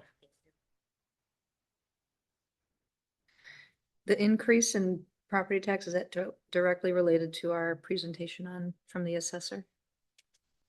Yeah, so the way, as I'll explain in the public hearing presentation, the property taxes are going up 2.7% statewide. That's what the state inflation rate is. And then we have on top of that, the Headley calculation, which will roll back our millages. Those two combined are equal somewhere around $10.3 million. Is there also a 1025? 529? 5? You're Harbor Shores? Yeah, that the 425, 425. 425 parcels, they're included in here. It's late. Remember, Dan Fetty has another year of brownfield. So we don't have the full capture of those. But we have Okay, some. some, yes. But I think to answer your question, I don't think it is what Jacob's talking about. Okay. That's being reflected here. This is not incremental changes to people's assessments. This is inflation and 1025. Yeah, this is. And for 25. So this tax revenue is based upon the 25 taxable value multiplied by the millage rates. Okay. Thank you. Okay. So let's go through these real quick. So I want everyone to understand where all the fund balances are going to end. If we go to page 297, this is the cemetery fund, 209. And you'll see there's a negative in the projected column, negative $16,800, and a negative in the recommended column, $46,500. What that means is we're projecting we're going to end the year in a deficit, and we're budgeting next year to end year in a deficit. No, that's not bad necessarily, because we still have $273,000 in fund balance. That's the bottom line there. So I think we're okay. But what I want you to understand is we need to start looking about what to do about this.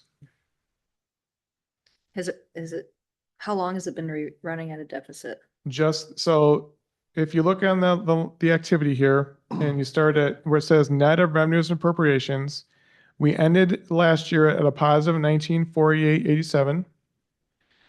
The amended budget this year was a negative 6,900. So far during the year, we're a positive 42 grand, but we still have 3 months of the year to go.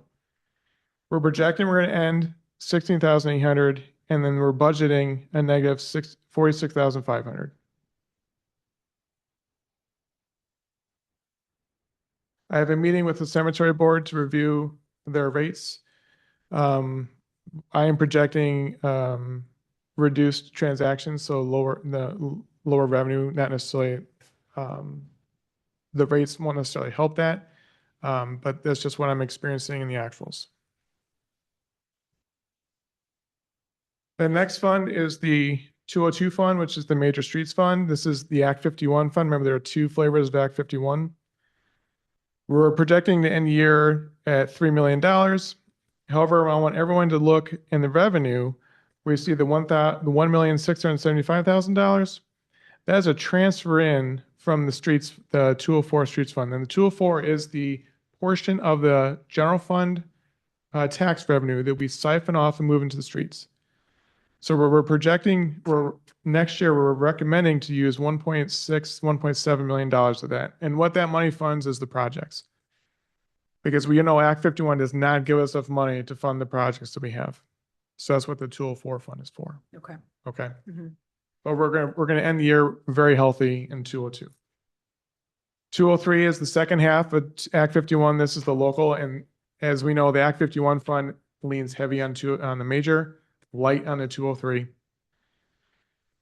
Same thing, we're gonna end the year at $1 million, but a large portion of that is because of a transfer in, and that is just to fund the projects. And that's also from 201. 204, yep. Yep. Sorry. And then the next page is the 204 fund itself. We're going to end next year at $4.46 million, which is, seems like a lot, but remember we have projects in future years coming up, like Main Street and things. So I'm projecting $3.4 million transfer out here, but we're going to end at 4.4. Okay, the next page. This is the depot fund. This is the Silver Beach Pizza Building. Basically, it's all revenue, very little expense. So there's estimated $471,000 in the end of next year. That is money that you can use. Did we ever transfer, I know there was a question last year when we talked about the budget process. Did we ever transfer that money that was in escrow that they released to us? Yes, we get that money. It's in the revenue. Okay, beautiful. Thank you.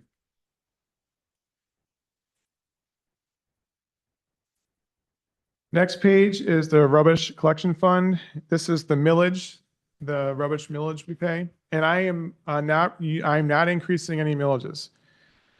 So what you'll see next meeting on the 11th is possibly the only change to millage will be the reduction of the debt, depending on how we think the taxes will come in. So I'm not projecting any increase. Can I ask a question? Yeah. And I wish Greg was here for it.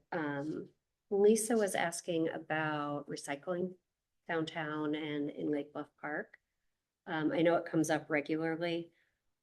Is that something that the rubbish fund could be used for, or is it specific to trash?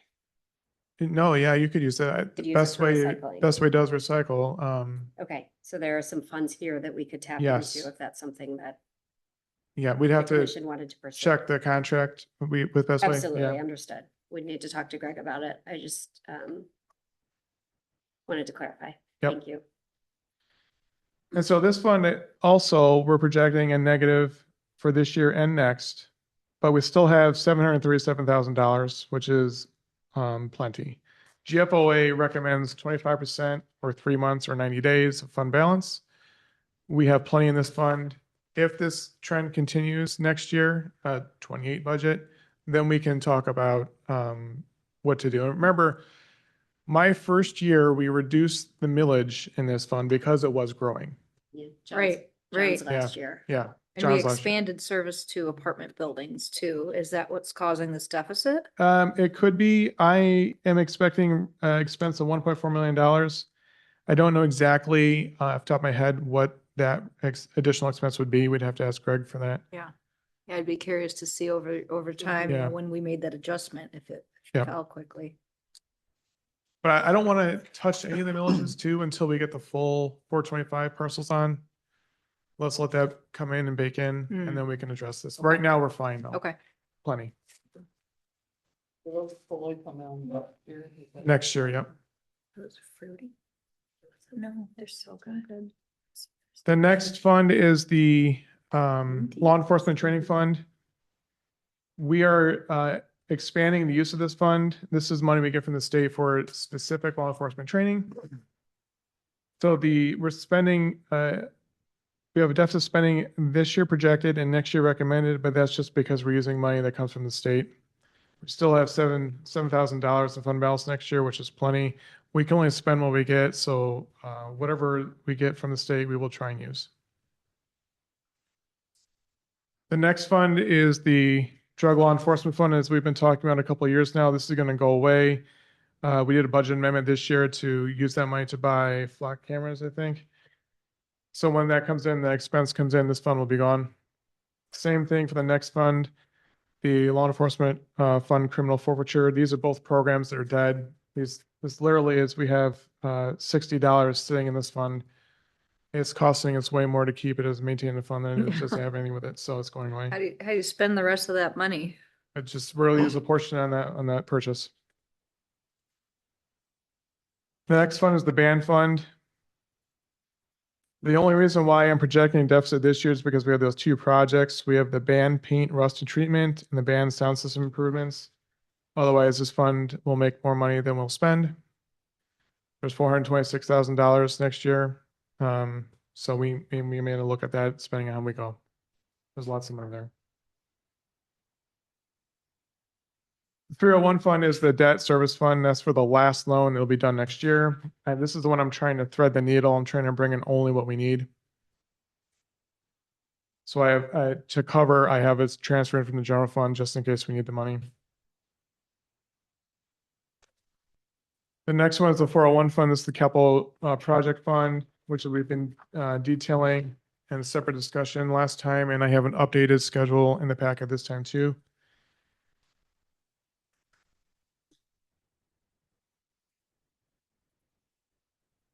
So what I want to mention about this fund though, we only have $1.2 million ending next year. The way this fund is funded is from surplus in the general fund. So unless we have surplus in general fund, it's really hard to get money into this fund. This is the problem we have with capital projects and trying to fund them. Yeah, go ahead. I was just gonna say, to be clear, we have a small surplus, but not the kind of surplus Right, Ben's not- talking well, about that enables us to transfer money. Won't move the needle.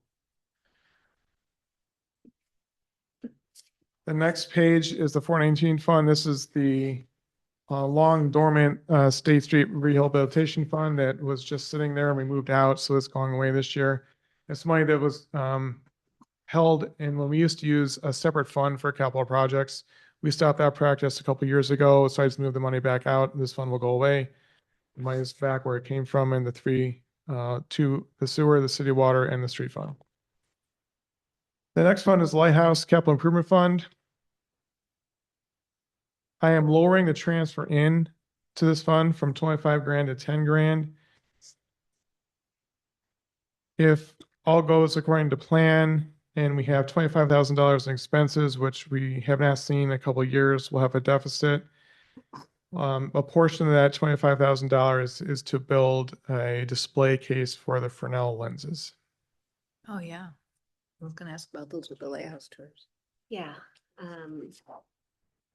Hopefully I can have a more robust update to share soon. We've been talking about doing some fundraising for that for quite some makes sense. time, and it hasn't really moved forward. Mm-hmm. In the meantime, how long can we sit on these Fresnel lenses before we lose them? So Mike Christensen, our head of facilities, is going to design something. Mm-hmm. And if we can fundraise around it, great. If not, we have some resources here that we can use. Are we making So- asks through the tours for fundraising? So I'm going to work through the Lighthouse Volunteers. Tess was really Yeah. helpful in working with them directly, and I know she's offered to be supportive on the fundraising side. So hopefully we're able to do that. Cool. I like it. The next fund is the Cemetery Trust Fund. There's just revenue, no expense. So that fund is to fund cemetery operations if needed. And then we're moving on to the sewer fund we were just talking about tonight. This is where, if you remember, we were talking about the 661 fund, which is the motor pool fund. 2 or 3 meetings ago, I was talking about depreciation and how I'm going to change how we're budgeting that. This is the first place where we're going to see that come into play. Everywhere citywide now, you're going to see a separate depreciation budget. It's the third from the bottom in the expense. When we're looking at this budget, that 350 grand, that is not a reduction to cash, right? That's not current assets. That's just a transaction to lower fund balance. So when we're looking at the ending fund balance, we need to remember that the actual cash leaving the building will be different than what that displays. And I identified that in the packet in the description. So we can circle back to that if you want to. But otherwise, I have the projects as you've seen them now a couple times in here. The next fund is the 591 fund. This has been updated with capital. Greg was able to get updated values for the capital projects and timing. So I have identified that here. I've also described that in the packet. This is the system water fund. The next fund is the 592 fund, which is the city water fund, which we talked about tonight. Then we have the motor pool fund, and there has been a change to this since the last time we talked about it. We pushed a purchase out into the next fiscal 28, which I had explained in the packet too. This fund will also see that depreciation in a separate department now. You'll see that citywide. Then we have the self-insurance fund. This pays for the life insurance, the unemployment, and the workers' comp. This has a huge fund balance we're trying to spend down. We're doing that as diligently as we can, but there's $1.2-ish million left in there next year, which is more than we need. And then the last fund is the health insurance fund, which we talked about in December. I am only projecting a deficit of $81,000, and that is only because I'm being super conservative. I really think we're going to be okay, but I don't know. Remember when we talked about that? We have some expenses for the self-insurance they're still cycling through. We've seen a lot of those hit, but I think there's going to be some more, so I'm leaving that out there. I don't think we're going to be in deficit, but I wanted to leave that just in case. Okay. So that is the draft budget.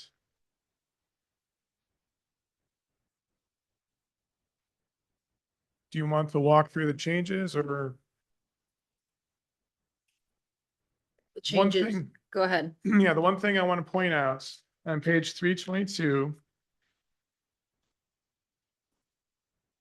the struggles of the general fund, not to pick on a specific department or because of the public safety department. Sorry, say that again? The public safety department is the main struggle for the general fund right now. Did we talk about the general fund? That was the first one. You want to go back to that? No, not if everyone else is good. I'm good. You want to talk about the general fund real quick? No? No. Okay. If we go to page 323. The increase to the public safety department of $583,000. 450 and $900 of that is from the personnel expenses. And that's due to the contract, it's due to a little bit of health insurance, due to pension. But that is the stroke. Any gain we're getting from taxable increases is just being absorbed by that department right now.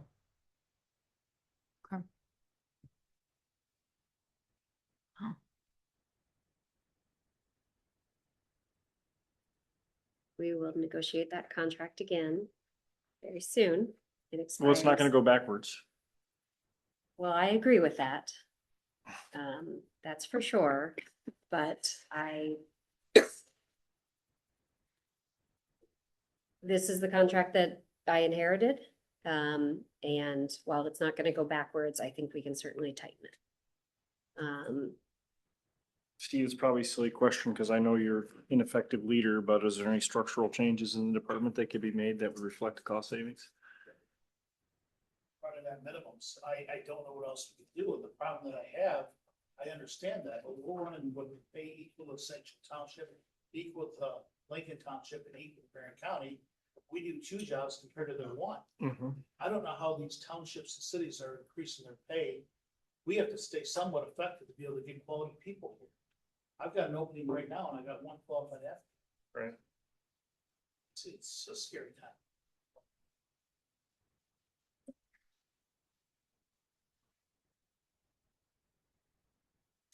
Is overtime a big part of the budget? Probably $180,000. Out of, Yeah, if you go to page right, Not huge. page 295. And 104 hours of that is billed in overtime because they work 84 hours in a week. right. So each officer, 102 hours, we billed in overtime. Really? Automatically. And that's contract language. Yeah, because they work 84 hours in a peak or shifts. Steve, do we get similar overlap help from the sheriff as other municipalities? Meaning, Well, I don't know. I mean, you see sheriff cars in all over the county. Do we get a representative share of that? We don't, do we? How do we lobby for that? non-incorporated areas, state police, assistant Benton Harbor and Benton Township. Right. Some of those communities pay for it though. We get help from St. Joe Township, Lincoln Township, and Benton Harbor. Right. We give them the same. For sure, for sure. I'm just looking at structurally, you know, if we could factor in, if that lessens your burden of total man hours, cars, et cetera. If we had overlap there, in what you're saying is we don't get a proportionate to others in the county. They got several townships that they're under contract. Yeah. Just like all of us, everybody's hurt for employees. Yeah, and I think this marries into a conversation, which was a broader conversation about Silver Beach and the park and all the challenges we've had with the county. I think that has to be part of the long-term discussion there, is we're not getting a representative share of help for a benefit that they take 100% of. Now, I'm fully aware that beachgoers that visit this town also patronize businesses here, and there's a value to that. I get that. We're getting no revenue, 0 revenue from the parking. We're getting 100% of the headaches. And we're getting very little help from the sheriff department. Now, when we talked about down below the bluff last year, Steve, I think there was, and we were talking and discussing and communicating with the county, they were gonna have a presence. Do they do that at the park? The county did have a presence. Okay. Thursday, Friday, Saturday, Sunday, they beefed it up. Monday, Tuesday, and Wednesday, there was not much of a presence. Right. We didn't need it then. Right. Although, It's the traffic is that plan that you have, you're gonna call me and say, why is traffic backed up to Main Street? Sure. It's going to. No, I get it. It's Until they improve their process of taking payments, there's nothing I can do. 10 pounds in a 5-pound bag. Yeah. Yeah. And I will still tell you, I like the idea of last year's plan. I was working 7 days a week. Yeah. And I never saw the traffic backed up. Now, Yeah. I'm not gonna say it didn't happen at 6 o'clock at night or 10 o'clock at night. On the departure. Because I went home at that time. Yeah, yeah. But I don't think what we see at Silver Beach from the sheriff's office is not directing traffic. It's They're on the beach. safety and security on the beach. I get it. So, no, but I think what you're saying is Yeah. we ought to push them so that they do more of. For a little bit of help. Mhm. And again, it's not about principle, it's about pure dollars and cents and budgetary issues that we clearly have. Mhm. It's just not fair. And again, understanding that there's a $950,000 annual revenue source there, which we get $0 from. And we get 90% of the headaches and we get 90% of the enforcement. And it's The first one learned to fall. it's not fair. Mhm. And that needs to be part of the discussion. I know there's ongoing discussions. And I know they're assessing a better parking program. They've been assessing it for 2 years. It's nonsense. So, And the issue with being fired is you have to have 2 and 2 out. So I have to have 4 people working. got it, I can't get away from it. got it. Even with our initial 8 agencies, I still have to have 4 working. Benton Harbor split away from public safety. They now have police fire back. Which is costing a lot more money. than what we are. Sure, we still have the more efficient model. Right. Yeah.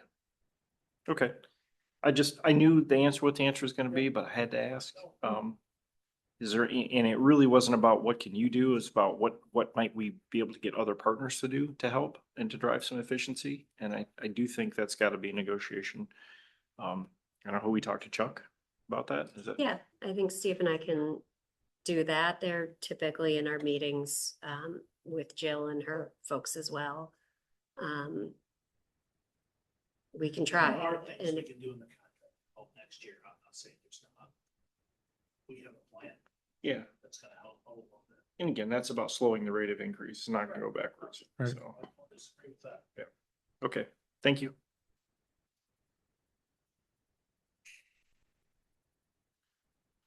Any questions? So the next step is on the 11th, we'll have the public hearing, we'll have the resolution and this first reading of the ordinance. Okay. Thank you, Beth. Thorough as always, Ben. Thanks so much. Yeah, This yeah. is awesome. Okay, good. And I'll email the actual report. Appreciate it. Thanks for explaining everything in a way that's very digestible for someone who doesn't do your job.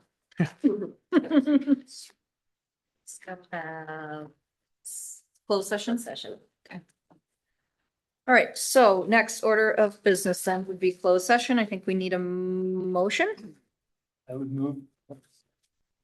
I would like to make a motion to enter closed session to consider material exempt from discussion or disclosure by state law under MCL 15.243(1)(u) and Y, being records of a public body's security measures, including security plans and security procedures to the extent that records relate to the ongoing security of the public body, and records or information of measures designed to protect the security or safety of persons or property for which disclosure would impair the city's ability to protect the security of property and persons. Second. Any public comment? All right, I just all the roll. Commissioner Fernandez, Yes. Commissioner Sorolla, Yes. Commissioner Bentley, Yes. Mayor Thomas. Yes.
All right.